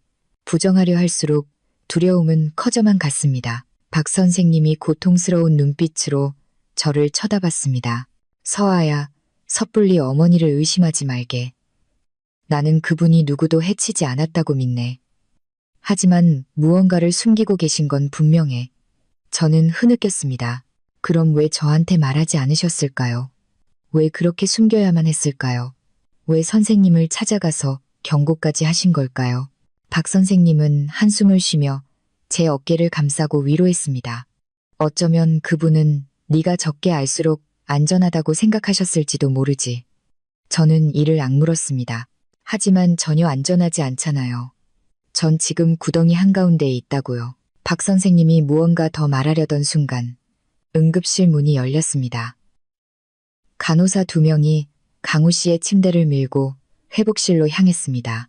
저와 박 선생님은 서둘러 뒤따랐습니다. 그들이 강우 씨를 병실에 눕혔을 때 그의 얼굴은 여전히 창백했지만 숨소리는 한결 고르게 들렸습니다. 목에는 붕대가 감겨 있었고 팔에는 링거가 꽂혀 있었지만 아직 의식은 돌아오지 않았습니다. 저는 그 가여운 남자를 바라보며 서 있었습니다. 온몸의 기운이 다 빠져나가는 것 같았습니다. 그는 단지 이름 하나를 말하려다 목숨을 잃을 뻔했습니다. 범인이 누구도 알기를 원치 않았던 바로 그 이름. 저는 주먹을 꽉 쥐었습니다. 분노와 공포가 마음속에서 들끓었습니다. 진실의 배후는 제가 생각했던 것보다 훨씬 거대했습니다. 제가 의사에게 물었습니다. 언제쯤 의식이 돌아올까요? 의사는 대답했습니다. 별다른 합병증이 없다면 몇 시간 후면 깨어날 겁니다. 저는 박 선생님을 돌아봤습니다. 선생님의 얼굴은 창백했고 두 손은 걷잡을 수 없이 떨리고 있었습니다. 약 2시간 후 제가 복도에서 박 선생님을 위해 따뜻한 물수건을 갈고 있을 때 주머니 속 전화기가 울렸습니다. 꺼내보니 엄마였습니다. 저는 망설였습니다. 받아야 할지 말아야 할지. 하지만 엄마에 대한 걱정이 가슴을 짓눌러 손이 떨렸습니다. 저는 통화 버튼을 눌렀습니다. 엄마? 엄마의 목소리는 작았지만 분명했습니다. 마치 막 울었거나 달려온 사람처럼 약간 목이 메어 있었습니다. 서아야, 오늘 밤에 고향 집으로 와줄 수 있니? 저는 멈칫했습니다. 고향에요. 왜요, 엄마? 저 지금 박 선생님이랑 병원에 있어요. 엄마의 목소리가 걱정스럽게 낮아졌습니다. 서아야, 그냥 와. 엄마가 할 얘기가 있어. 다른 누군가가. 다른 이야기를 하기 전에 내게 먼저 말해야 해. 심장이 쿵 내려앉았습니다. 엄마, 무슨 이야기인데요? 엄마는 몇 초간 침묵하더니 천천히 말했습니다. 서아야, 와서 들어. 전화로는 묻지 마. 지금 바로 와. 저는 소름이 돋았습니다. 제가 반응하기도 전에 엄마는 떨리는 목소리로 속삭였습니다. 서아야, 아무도 믿지 마. 아무도. 그리고 전화가 끊겼습니다. 저는 그 자리에 못 박힌 듯 서 있었습니다. 손가락 마디가 하얘질 정도로 전화기를 꽉 쥐었습니다. 박 선생님을 돌아보니 선생님은 조용히 앉아 저를 쳐다보고 계셨습니다. 마치 방금 일어난 모든 일을 알고 있다는 듯한 눈빛이었습니다. 제가 말했습니다. 선생님, 엄마가 전화하셨어요. 지금 당장 고향으로 오라고 하세요. 박 선생님의 얼굴이 창백해졌습니다. 혼자 가서는 안 되네. 제 목소리가 떨렸습니다. 하지만 엄마가 두려워하고 계세요. 알 수 있어요. 정말 큰일이 아니면 엄마는 절대 저렇게 말씀하실 분이 아니에요. 박 선생님이 제 손을 잡았습니다. 목소리는 쉬었지만 단호했습니다. 만약 내 어머니가 진실을 알고 계신다면 누군가에게 압박을 받고 있을 가능성이 있네. 저는 목이 메었습니다. 그럼 엄마를 구하러 가야 해요. 박 선생님은 저를 쳐다봤습니다. 기침 때문에 목소리가 잠겨 있었습니다. 서아야, 내 말 듣게. 혼자 가지 마. 강우 씨가 깨어날 때까지 기다려야 해. 그가 범인이 누군지 알고 있어. 그의 입에서 그 이름을 들어야 네가 누구와 마주하고 있는지 알 수 있네. 저는 세차게 고개를 저었습니다. 기다릴 수 없어요. 엄마 목소리가, 엄마가 그렇게 두려워하는 건 처음 들었어요. 박 선생님은 입술을 깨물었습니다. 눈가가 붉어졌습니다. 나는 너를 지키고 싶네. 하지만 나도 알아. 만약 네가 어머니를 외면한다면 평생 자신을 용서하지 못할 거라는 걸. 저는 고개를 숙였습니다. 눈물이 흘러내렸습니다. 박 선생님이 말했습니다. 내가 같이 가주겠네. 저는 당황했습니다. 안 돼요. 선생님은 아프시잖아요. 장거리 이동은 위험해요. 박 선생님은 무력감 가득한 얼굴로 한숨을 쉬었습니다. 그럼 누구랑 갈 텐가? 너 혼자는 10배는 더 위험해. 저는 선생님의 손을 꽉 쥐었습니다. 엄마 옆집 사는 민수 오빠한테 전화할게요. 오빠는 힘도 세고 믿을 수 있어요. 선생님은 저를 오랫동안 쳐다보더니 가볍게 고개를 끄덕였습니다. 좋아. 하지만 약속하게. 이상한 낌새가 보이면 바로 돌아와야 해. 절대 고향에서 혼자 조사하려 들지 마. 저는 힘껏 고개를 끄덕였습니다. 저는 해가 질 무렵 병원을 떠났습니다. 정문으로 나가는 길에 저는 강우 씨가 생사의 갈림길에서 싸우고 있는 하얀 건물을 돌아봤습니다. 그가 모든 비밀을 여는 열쇠라는 것을 알았지만 엄마 역시 저를 필요로 했습니다. 저는 택시를 타고 자취방으로 가짐을 챙긴 뒤 서둘러 시외버스를 타고 고향으로 향했습니다. 2시간이면 갈 거리였지만 영원처럼 길게 느껴졌습니다. 마을 입구에 도착했을 때는 칠흑같이 어두웠고 초겨울처럼 바람이 차게 불었습니다. 제가 부탁했던 민수 오빠가 가로등 아래에서 저를 기다리고 있었습니다. 서아야, 어머니는 어디 계셔? 계속 전화했는데 안 받으시네. 제 목소리가 떨렸습니다. 저도 몰라요. 일단 집으로 가주세요. 우리는 서둘러 엄마의 집으로 달려갔습니다. 낡은 양철 지붕집. 집 안에 불은 꺼져 있었습니다. 심장이 쿵 하고 내려앉는 것 같았습니다. 엄마, 대답이 없었습니다. 제가 문을 밀자 잠겨 있지 않았습니다. 저는 심장이 마구 뛰는 채로 안으로 들어섰습니다. 집안은 버려진 집처럼 어둡고 차가웠습니다. 제가 불을 켰습니다. 엄마는 집에 없었습니다. 저는 공황 상태에 빠져 방과 부엌 구석구석을 뛰어다녔습니다. 뒷마당에도 엄마의 모습은 보이지 않았습니다. 제가 목소리가 갈라져 소리쳤습니다. 엄마, 민수 오빠가 제 뒤를 따라 들어오며 작게 말했습니다. 서아야, 잠깐 뭐 사러 나가셨을 수도 있잖아. 아니에요. 엄마는 밤에 문 열어두고 나가시는 분이 아니에요. 저는 그 자리에 멍하니 서 있었습니다. 심장이 꽉 막힌 듯 했습니다. 바로 그 순간 침대 밑에서 작은 소리가 났습니다. 심장이 쿵 하고 굳는 것 같았습니다. 저는 몸을 숙였습니다. 침대 밑에 검은 비닐봉지에 쌓인 물건이 있었습니다. 제가 손을 뻗어 끌어냈습니다. 민수 오빠가 손전등을 비췄습니다. 저는 낡은 수첩을 보았습니다. 갈색 표지에 모서리는 달아 있었습니다. 표지에는 은혜의 일기, 4호 월세방이라고 적혀 있었습니다. 심장이 세게 쥐어짜이는 듯 숨이 막혔습니다. 저는 떨었습니다. 이게 왜 엄마 집에? 민수 오빠도 굳어버렸습니다. 서아야, 그 수첩에 적힌 이름. 저는 수첩을 펼쳤습니다. 첫 장에는 떨리는 필체의 보라색 잉크로 이렇게 적혀 있었습니다. 만약 내가 죽는다면 이 수첩을 읽는 사람은 부디 내 아이에게 진실을 전해주길, 누가 엄마의 인생을 망가뜨렸는지 알 수 있도록. 저는 목이 메어 입술이 떨렸습니다. 다음 장에는 은혜라고 서명되어 있었습니다. 하지만 제가 수첩을 떨어뜨릴 뻔하게 만든 것은 그 서명 아래에 적힌 또 다른 서명이었습니다. 바로 우리 엄마의 서명이었습니다. 저는 소리 없는 비명을 질렀습니다. 아니야, 그럴 리 없어. 바로 그때 뒷문에서 아주 희미하게 삐걱하는 소리가 났습니다. 제가 휙 돌아봤습니다. 뒷문에는 어둠의 그림자처럼 한 사람이 서 있었습니다. 우리 엄마였습니다. 엄마는 붉게 충혈되고 피곤하며 고통과 두려움이 뒤섞인 눈으로 저를 바라보고 있었습니다. 엄마는 떨리는 목소리로 말했습니다. 서아야, 찾았구나. 저는 뒷문 앞에 못 박힌 듯 서 있었습니다. 평생 고생만 하신 착하고 부지런했던 우리 엄마. 쑥해진 얼굴, 오랫동안 운 듯 붉게 충혈된 눈, 엄마의 두 손은 떨리고 있었습니다. 애써 침착하려 하면서도 깊은 무언가를 감추려는 모습이었습니다. 저는 겨우 입을 열었습니다. 엄마, 이 일기장이 왜 우리 집에 있어요?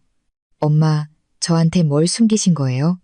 엄마는 저를 오랫동안 바라봤습니다. 텅 빈 집안의 벽시계가 째깍거리는 소리가 들릴 만큼 긴 시간이었습니다. 엄마가 다가왔습니다. 그 눈빛은 고뇌로 가득했습니다. 서아야, 앉아라. 엄마가 수십 년 동안 아무에게도 말하지 못한 이야기가 있어. 네가 알면 엄마를 미워할까봐 무서웠다. 저는 고개를 저었습니다. 목이 메었습니다. 절대 엄마 미워하지 않아요. 전부 다 말씀해주세요. 엄마는 나무 의자에 앉았습니다. 두 손은 무릎 위에 놓인 채 바들바들 떨렸습니다. 노란 불빛이 엄마 얼굴에 고된 주름 하나하나를 비췄습니다. 엄마는 모든 눈물을 다 쏟아낸 듯 쉰 목소리로 이야기를 시작했습니다. 옛날에 엄마는 동네 보건소 간호사였어. 공장 근처 월세방에 사는 아가씨들을 많이 알았지. 어느 날 은혜를 만났어. 그 애는 만삭이었는데 결혼할 집에서 버림받았다고 하더구나. 아무도 받아주지 않았지. 제 심장이 세차게 뛰었습니다. 엄마는 말을 이었습니다. 너무 딱해서 병원에도 데려다주고 약이랑 먹을 것도 좀 챙겨줬어. 그 애는 나를 친언니처럼 따랐고 밤마다 나를 불러서 속 얘기를 털어놓곤 했지. 저는 가슴이 조여왔습니다. 제가 물었습니다. 박 선생님 아버지가 선생님한테 은혜 씨를 버리라고 강요한 것도 아셨어요? 엄마는 고개를 끄덕였습니다. 알았어. 그리고 그것보다 더 많은 걸 알았지. 엄마는 저를 똑바로 쳐다보며 한 글자 한 글자 힘주어 말했습니다. 은혜가 낳은 아이, 박 선생님 아이가 아니야. 저는 소름이 돋았습니다. 그럼 동철 씨 아이예요? 엄마는 고개를 숙였습니다. 그래, 은혜가 직접 나한테 말했어. 박 선생님과는 진심으로 사랑하는 사이였지만 선생님이 떠나고 너무 괴로워할 때 동철이가 다가와서 위로해줬다고, 마음이 약해져서 아이를 갖게 됐다고 하더구나. 저는 거의 쓰러질 뻔했습니다. 왜 박 선생님께 사실대로 말하지 않은 거예요? 엄마는 목이 메었습니다. 무서워서 그랬어. 박 선생님이 상처받을까봐, 자기 명예가 더럽혀질까봐, 그리고 동철이는 절대 아이를 책임지지 않을 거라는 것도 알았지. 저는 바닥에 주저앉았습니다. 머리가 핑 돌았습니다. 그럼 은혜 씨의 죽음은 사고였어요. 아니면 누가 해친 거예요? 엄마는 눈을 감았습니다. 눈물이 눈꼬리를 타고 흘렀습니다. 서아야, 은혜가 죽던 날 밤, 엄마가 거기 있었어. 엄마가 다 봤어. 저는 망연자실했습니다. 보셨는데 왜 일찍 말씀하지 않으셨어요? 엄마의 몸이 떨렸습니다. 말했으면 우리 모녀는 오늘까지 살아남지 못했을 거야. 등골이 서늘해졌습니다. 엄마는 옷깃을 꽉 쥔 채 말을 이었습니다. 그날 밤 은혜가 나를 불렀어. 속이 안 좋고 머리가 아프고 토할 것 같다고 하더구나. 가보니 은혜는 몹시 지쳐 있었고 손발이 얼음장처럼 차가웠어. 동철이가 방금 다녀갔는데 두 사람이 크게 다툰다고 하더구나. 저는 마른 침을 삼켰습니다. 무엇 때문에 다퉜는데요? 아이 때문이었어. 엄마가 말했습니다. 은혜가 동철이에게 아이를 책임지라고 요구했대. 동철이는 거부했고 은혜는 박 선생님께 모든 걸 말하겠다고 협박했지. 저는 가슴을 부여잡았습니다. 맙소사. 엄마는 숨을 깊게 들이마시고 말했습니다. 동철이가 책상을 내리치면서 한 말이. 엄마는 듣고 온몸이 얼어붙었어. 입 닥쳐. 한마디라도 더 하면 내 인생 진흙탕에 처박아 버릴 거야. 그 아이는 태어나면 안 돼. 라고 했대. 저는 땀으로 손이 축축해졌습니다. 그리고요. 엄마, 더 나쁜 일이 있었어. 엄마의 목소리가 떨렸습니다. 은혜가 동철이뿐만 아니라 다른 사람도 의심된다고 했어. 박 선생님 아버지가 자기를 찾아와서 자기 집안과 연락하지 말라고 경고했었대. 은혜는 너무 무서워서 며칠 동안 잠도 못 잤다고 하더구나. 저는 의자에 주저앉았습니다. 그래서 그날 밤에 어떻게 된 거예요? 엄마는 얼굴을 감쌌습니다. 서아야, 엄마가 도착했을 때 그 애는 이미 월세방 바닥에 의식을 잃고 쓰러져 있었어. 맥을 짚어보니 심장이 아주 약하게 뛰고 있었지. 병이 아니라 무언가 이상한 약물에 당한 거라는 걸 알았어. 저는 숨을 참았습니다. 무슨 약물이요? 엄마는 고개를 저었습니다. 몰라. 하지만 이상한 냄새가 났어. 엄마가 알던 약 냄새가 아니었어. 제 목소리가 떨렸습니다. 그럼 독살당한 거예요? 엄마는 대답하지 않았습니다. 하지만 그 침묵은 어떤 대답보다 더 끔찍했습니다. 제가 떨리는 목소리로 물었습니다. 거기 누구 다른 사람 있었어요? 엄마의 몸이 떨렸습니다. 월세방 문 밖에 서 있는 남자를 봤어. 뒷모습만 봤지만 한 가지는 똑똑히 기억나. 저는 온몸이 긴장된 채 물었습니다. 무엇을요? 엄마는 한 글자 한 글자 천천히 말했습니다. 그 남자는 회색 가운을 입고 있었어. 의료계에 종사하는 사람만 입는 그런 가운이었지. 저는 그 자리에 얼어붙었습니다. 회색 가운을 입은 의료계 종사자, 마취제를 다룰 줄 아는 사람. 머릿속에 한 사람의 모습이 번개처럼 스쳐 지나갔습니다. 제가 거의 부서질 듯한 목소리로 물었습니다. 그 사람은 남자였고, 약을 다룰 줄 알고, 엄마와 아는 사이였고, 은혜 씨를 해칠 이유가 있었던 사람. 엄마의 얼굴이 새하얗게 질렸습니다. 서아야, 더는 묻지 마. 네가 알면 너도 은혜처럼 죽을 거야. 저는 엄마를 꽉 붙잡았습니다. 엄마, 그 사람이 누구예요? 뭐가 두려우신 거예요? 저한테 말씀해 주셔야 제가 모두를 구할 수 있어요. 엄마의 몸이 떨렸습니다. 눈물이 비처럼 쏟아졌습니다. 서아야, 그 사람은 박 선생님 아버지도 동철이도 최 여사도 아니야. 저는 목이 메었습니다. 그럼 누구예요? 엄마는 숨을 헐떡였습니다. 마치 도망치는 사람처럼 다급한 목소리로 그 사람은 쾅. 앞문이 누군가에게 세차게 걷어차였습니다. 저와 엄마는 화들짝 놀랐습니다. 민수 오빠가 외쳤습니다.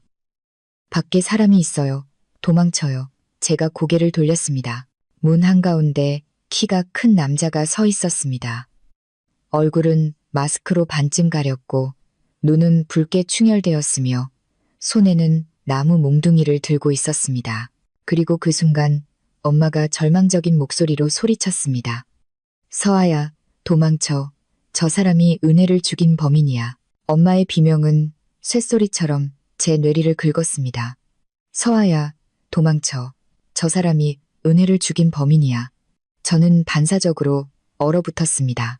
그 찰나의 순간 남자는 집 안으로 뛰어들었습니다. 그는 문짝을 걷어차고 마치 마지막 일격을 가하기 위해 숨을 고르는 맹수처럼 거친 숨을 내쉬며 들어섰습니다. 그가 입은 회색 가운은 엄마가 묘사했던 것과 똑같았습니다. 저는 즉시 깨달았습니다. 이 남자는 낯선 사람이 아니라는 것을. 오랫동안 저를 지켜봐왔고 강우 씨를 죽이려 했으며 진실을 덮으려 했던 바로 그 사람이었습니다. 그는 살기 어린 눈으로 엄마를 쏘아봤습니다. 이 늙은이가 말이 너무 많았군. 단 한마디에 제 몸에 피가 새는 것 같았습니다. 민수 오빠가 저와 엄마 앞을 가로막았습니다. 목소리는 떨렸지만 또렷했습니다. 당신 누구요? 남의 집에 들어와서 무슨 짓이야? 남자는 대답하지 않았습니다. 그는 한 걸음 더 다가와 몽둥이를 치켜들었습니다. 제가 소리쳤습니다. 민수 오빠, 피해요. 하지만 오빠가 몸을 돌리기도 전에 퍽 하는 소리와 함께 몽둥이가 그의 어깨를 강타했습니다. 그는 바닥에 쓰러져 고통에 신음하며 일어나지 못했습니다. 엄마가 제 손을 잡아 끌었습니다. 서아야, 뒷문으로 빨리 도망쳐. 너라도 도망가. 하지만 저는 도망가지 않았습니다. 엄마의 손을 붙잡고 두려움과 분노가 뒤섞인 목소리로 외쳤습니다. 엄마, 이 사람이 누구인지 말해줘야 해요. 엄마는 이 사람이 은혜 씨를 죽인 걸 어떻게 아세요? 엄마는 입술이 파랗게 질린 채 떨었습니다. 저를 끌며 다급하게 말했습니다. 서아야, 넌 몰라. 이 사람은 사람의 탈을 쓴 악마야. 제발 도망가. 남자는 더 가까이 다가왔습니다. 그의 눈에는 분노도 조급함도 없었습니다. 오직 차가움뿐이었습니다. 마치 살인에 익숙한 사람처럼 그의 목소리는 낮고 거칠었습니다. 한 글자 한 글자. 서아 양, 너무 많은 걸 알아버렸군. 저는 뒷걸음질 쳤습니다. 온몸은 얼어붙었지만 머리는 뜨거웠습니다. 저는 애써 목소리를 가다듬고 물었습니다. 당신 누구야? 그는 비웃었습니다. 네, 엄마가 수십 년 동안 필사적으로 감춰주던 사람이지. 엄마가 크게 소리쳤습니다. 그만해. 제가 엄마를 돌아봤습니다. 엄마, 제발요. 이 사람이 누군지 알아야 해요. 남자가 다시 웃었습니다. 내가 말해주지. 저는 숨을 참았습니다. 그가 마스크를 내렸습니다. 그리고 그의 얼굴이 드러나는 순간 저는 그 자리에 얼어붙었습니다. 너무나 익숙해서 고통스러운, 너무나 익숙해서 충격에 토할 것 같은 얼굴이었습니다. 저는 벌떡 일어나 눈이 찢어질 듯 크게 떴습니다. 아저씨는 그가 저를 똑바로 쳐다봤습니다. 이 원장. 저는 입을 벌렸지만 아무 소리도 내지 못했습니다. 이 원장. 우리 동네 보건소 원장. 엄마가 가장 믿었던 사람. 어릴 때부터 저를 치료해주던 의사. 돈도 받지 않고 엄마의 건강을 봐주러 집에 들르던 사람. 모두가 착하고 성실하다고 말하던 바로 그 사람. 저는 떨었습니다. 아니야, 그럴 리 없어. 원장님. 원장님은 저를 치료해 주셨잖아요. 그가 입꼬리를 비틀었습니다. 치료. 아니면 다른 무언가? 내가 공짜로 해준 것 같나? 저는 뒷걸음질 쳤습니다. 등줄기를 따라 식은땀이 흘렀습니다. 엄마가 제 앞을 가로막으며 소리쳤습니다. 강혁 씨, 그만둬. 내가 말했잖아. 내가 당신 비밀 수십 년 동안 지켜줬잖아. 내 딸은 건드리지 마. 심장이 세게 쥐어짜이는 것 같았습니다. 엄마가 저 사람의 무슨 비밀을 지켜줬는데요. 그가 엄마를 쳐다봤습니다. 목소리는 칼날처럼 날카로웠습니다. 당신이 너무 오래 입을 다물고 있었지. 하지만 이번에 당신 딸이 옛날 일을 들추게 뒀으니 날 원망하지 마. 엄마는 떨며 서 있었습니다. 눈물이 뺨을 타고 흘렀습니다. 서아야, 저 사람한테서 멀리 떨어져. 강혁이 저 사람이 은혜한테 약을 먹인 사람이야. 제가 엄마를 휙 돌아봤습니다. 약? 무슨 약이요? 이 원장은 비웃었습니다. 신경안정제. 아주 많이 깊이 잠들어서 다시는 깨어나지 못하게 하는 약이지. 저는 숨이 막혔습니다. 엄마가 소리쳤습니다. 입 닥쳐. 내가 은혜한테 약속했어. 말하지 않겠다고 약속했단 말이야. 그런데 왜 오늘 또 나타난 거야? 이 원장의 목소리가 바람처럼 가벼워졌습니다. 은혜의 아들이 돌아왔으니까. 그는 한 글자 한 글자 힘주어 말했습니다. 강우, 저는 등골이 오싹해지는 것을 느꼈습니다. 제가 떨리는 목소리로 물었습니다. 당신이 은혜 씨를 죽인 이유가 그 아이가 당신 아이라서. 그가 크게 웃었습니다. 하지만 그 눈빛은 혐오로 가득했습니다. 아니, 내가 그 여자를 죽인 건 그 여자가 동철이에게 말하겠다고 협박했기 때문이야. 그리고 동철이는 내가 평생의 원한을 품고 있는 놈이지. 저는 그 자리에 얼어붙었습니다. 다음 순간 그는 눈을 가늘게 뜨고 저를 쳐다보며 차갑게 말했습니다. 그리고 이제 너도 그 여자와 똑같아. 너무 많은 걸 알아버렸지. 제가 엄마 손을 잡았습니다. 엄마, 도망쳐요. 엄마가 저를 끌고 뒷문으로 달렸습니다. 하지만 처마 밑에 다다랐을 때 퍽 하는 소리와 함께 무언가 엄마의 어깨를 강타했습니다. 엄마는 고통의 울음을 터뜨리며 쓰러졌습니다. 제가 돌아보자 그가 바싹 다가와 있었습니다. 눈빛은 야수처럼 사나웠습니다. 도망칠 수 없을 거다. 민수 오빠가 달려들어 그를 껴안았습니다. 도망쳐, 서아야. 내가 막을게. 그가 거칠게 몸부림치며 민수 오빠의 얼굴에 머리를 박았습니다. 오빠의 코에서 피가 뿜어져 나왔습니다. 제가 소리쳤습니다. 민수 오빠. 그가 몽둥이를 들어 다시 내리치려는 순간 저는 근처의 나무 의자를 집어들어 있는 힘껏 그의 등을 내리쳤습니다. 퍽! 그가 주저앉았습니다. 저는 그가 반응할 틈을 주지 않고 엄마를 끌어 뒷마당으로 뛰었습니다. 엄마가 외쳤습니다. 서아야, 오토바이. 저는 엄마를 뒷자리에 태웠습니다. 손이 너무 떨려서 열쇠를 꽂을 수가 없었습니다. 엄마가 소리쳤습니다. 빨리. 집 안에서 그가 일어섰습니다. 그의 발이 바닥을 끄는 소리가 악마의 그림자처럼 빠르게 다가왔습니다. 제가 시동을 걸었습니다. 그가 처마 밑으로 뛰쳐나오는 바로 그 순간이었습니다. 그가 소리쳤습니다. 거기서 저는 핸들을 꺾어 쏜살같이 어두운 골목으로 내달렸습니다. 차가운 바람이 얼굴을 베는 듯 했지만 엄마는 제 허리를 꽉 끌어안고 떨었습니다. 서아야, 뒤돌아보지 마. 박 선생님 집으로 곧장 달려. 빨리. 저는 숨을 헐떡였습니다. 하지만 엄마, 민수 오빠는 그 애는 안 죽어. 하지만 우리가 돌아가면 우린 죽어. 저는 울면서 달렸습니다. 시골길은 칠흑같이 어두웠고 드문드문 깜빡이는 가로등 불빛만이 길을 비췄습니다.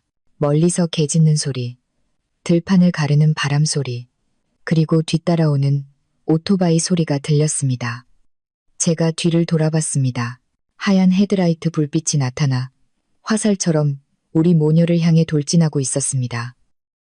엄마가 소리쳤습니다. 강혁이야, 서아야, 더 빨리. 저는 스로틀을 끝까지 당겼습니다. 바람이 뺨을 때려 아팠지만 속도를 줄일 수 없었습니다. 울퉁불퉁한 흙길에서 바퀴가 몇 번이나 미끄러져 넘어질 뻔했습니다. 뒤따라오는 불빛은 점점 더 가까워졌습니다. 그의 외침이 들렸습니다. 서아, 멈춰. 멈추지 않으면 내 엄마를 죽여버리겠어. 저는 피가 배어 나올 정도로 핸들을 꽉 쥐었습니다. 공기는 무겁게 가라앉았고 칠흑 같은 밤이 모든 소리를 삼키는 듯 했습니다. 심장은 터질 듯이 뛰었습니다. 그는 거의 따라잡았습니다. 10m, 5m, 그리고 2m. 그가 손을 뻗어 엄마의 옷자락을 잡으려 했습니다. 제가 절망적으로 소리쳤습니다. 안 돼. 바로 그때 길 끝에서 자동차 헤드라이트가 환하게 켜지며 그의 얼굴을 정면으로 비췄습니다. 저는 바로 알아봤습니다. 박 선생님이었습니다. 선생님은 지팡이를 짚고 길 한가운데 서서 팔을 들고 외쳤습니다. 강혁, 내 아내와 딸에게 손대지 마. 저는 브레이크를 밟았습니다. 오토바이가 끼익 소리를 내며 미끄러져 넘어질 뻔했습니다. 그도 급브레이크를 밟았습니다. 바퀴가 헛돌며 날카로운 소리를 냈습니다. 어두운 밤이 멈췄고 바람도 갱었습니다.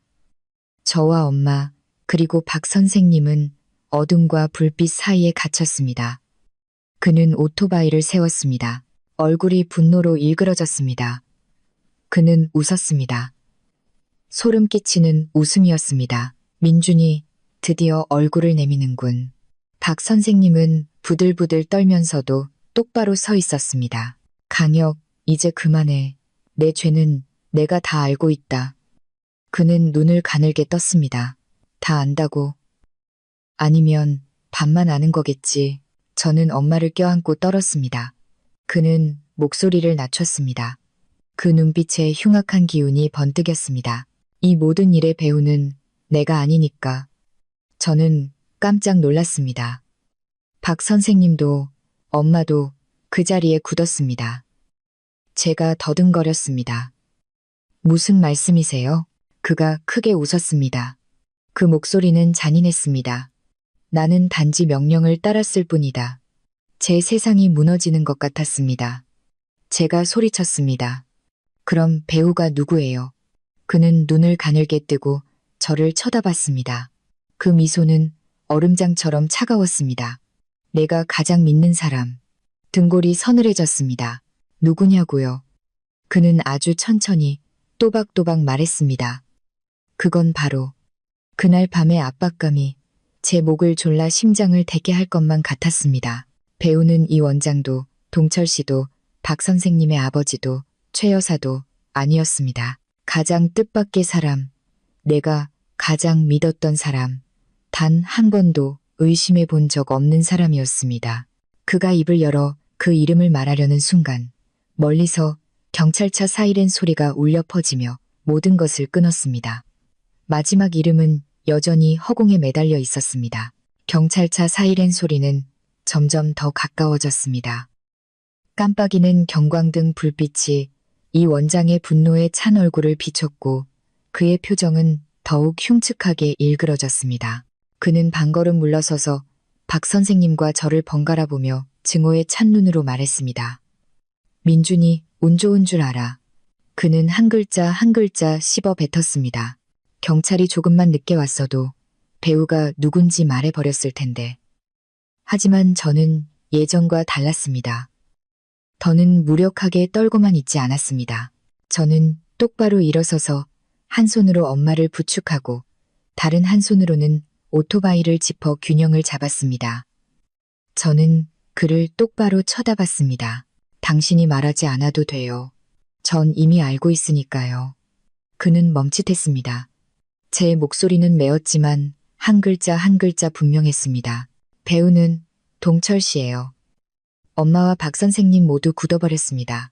이 원장은 비웃듯 입꼬리를 올렸습니다. 이 지경이 돼서도 머리는 잘 돌아가는군. 맞아, 그놈이야. 제 심장이 나락으로 떨어지는 것 같았습니다. 하지만 저는 마음속의 고통을 억누르며 침착한 목소리를 유지했습니다. 동철 씨는 당신을 이용해서 은혜 씨의 입을 막은 거예요. 은혜 씨가 입을 열면 자신이 모든 걸 잃게 될 거라는 걸 알았으니까요. 이 원장은 고통스럽게 웃었습니다. 그뿐만이 아니야. 동철이는 내게 평생 갚을 빚이 있었어. 그놈은 나한테 더러운 일을 시키고 입을 다물게 하고 증거를 없애라고 협박했지. 나는 멍청하게도 그놈을 도우면 옛날 일을 용서해 줄 거라고 생각했어. 저는 그의 눈을 깊이 들여다봤습니다. 당신의 잘못된 선택이 한 어머니를 죽게 만들고 한 아이를 고아로 만들었으며 당신의 인생마저 구렁텅이로 몰아넣었어요. 그는 손에 든 나무 몽둥이를 꽉 쥐었습니다. 하지만 이내 사나웠던 눈빛이 피로감으로 바뀌었습니다. 그는 몽둥이를 땅에 떨어뜨렸습니다. 몽둥이가 떨어지는 소리가 마른 소리를 내며 울렸습니다. 죄를 받겠다. 그가 말했습니다. 이젠 지쳤어. 경찰들이 달려와 그를 제압하고 수갑을 채웠습니다. 그는 저항하지 않았습니다. 그저 마지막으로 저를 쳐다볼 뿐이었습니다. 아가씨는 아직 젊으니 다시는 이 더러운 구렁텅이에 발들이지 마시오. 저는 가만히 서 있었습니다. 더는 그가 밉지 않았습니다. 가장 큰 죗값을 치러야 할 사람은 그가 아니었으니까요. 경찰차가 그를 태우고 떠날 때 헤드라이트 불빛이 스쳐 지나가며 박 선생님의 얼굴에 흐르는 눈물방울을 비췄습니다. 엄마가 제 어깨를 감싸 안았습니다. 몸이 부들부들 떨렸습니다. 제가 목맨 소리로 물었습니다. 엄마, 왜 수십 년 동안 침묵하셨어요? 왜 그 모든 고통을 혼자 감당하셨어요? 엄마는 머리를 감싸 안았습니다. 눈물이 제 머리카락에 섞여들었습니다. 서아야, 그날 엄마는 모든 걸 봤어. 동철이가 월세방 밖에 서 있는 것도, 강혁이한테 돈 봉투를 건네는 것도 봤어. 이거 먹이면 그냥 잠들 거야 라고 말하는 것도 들었어. 그리고 조용해졌지. 엄마는 너무 무서웠어. 신고할 용기가 없었단다. 너는 어렸고 엄마가 입을 열었다면 우리 모녀는 같이 죽었을 거야. 저는 엄마를 품에 안았습니다. 엄마 잘못이 아니에요. 잘못한 건 그 사람들이에요. 엄마는 수십 년간 묻어두었던 고통을 모두 쏟아내듯 오열했습니다. 네가 알면 엄마가 약하고 비겁하다고 원망할까봐 무서웠어. 저는 고개를 저었습니다. 아니에요. 저는 그저 엄마가 안쓰러울 뿐이에요. 다음 날 아침 저와 엄마, 박 선생님은 고향을 떠나 병원으로 돌아왔습니다. 강우 씨는 아직 의식을 찾지 못했지만 맥박은 안정되어 있었습니다. 저는 그의 곁에 오랫동안 앉아 있었습니다.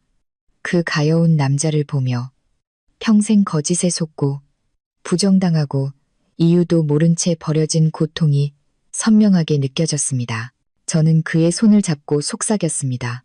강우 씨, 일어나셔야 해요. 진실을 아셔야죠. 이제 더는 외롭지 않아요. 강우 씨에게는 가족이 있어요. 박 선생님과 저, 그리고 우리 엄마가 있잖아요. 정오가 다 될 무렵 그가 희미하게 움직였습니다. 눈꺼풀이 떨렸습니다.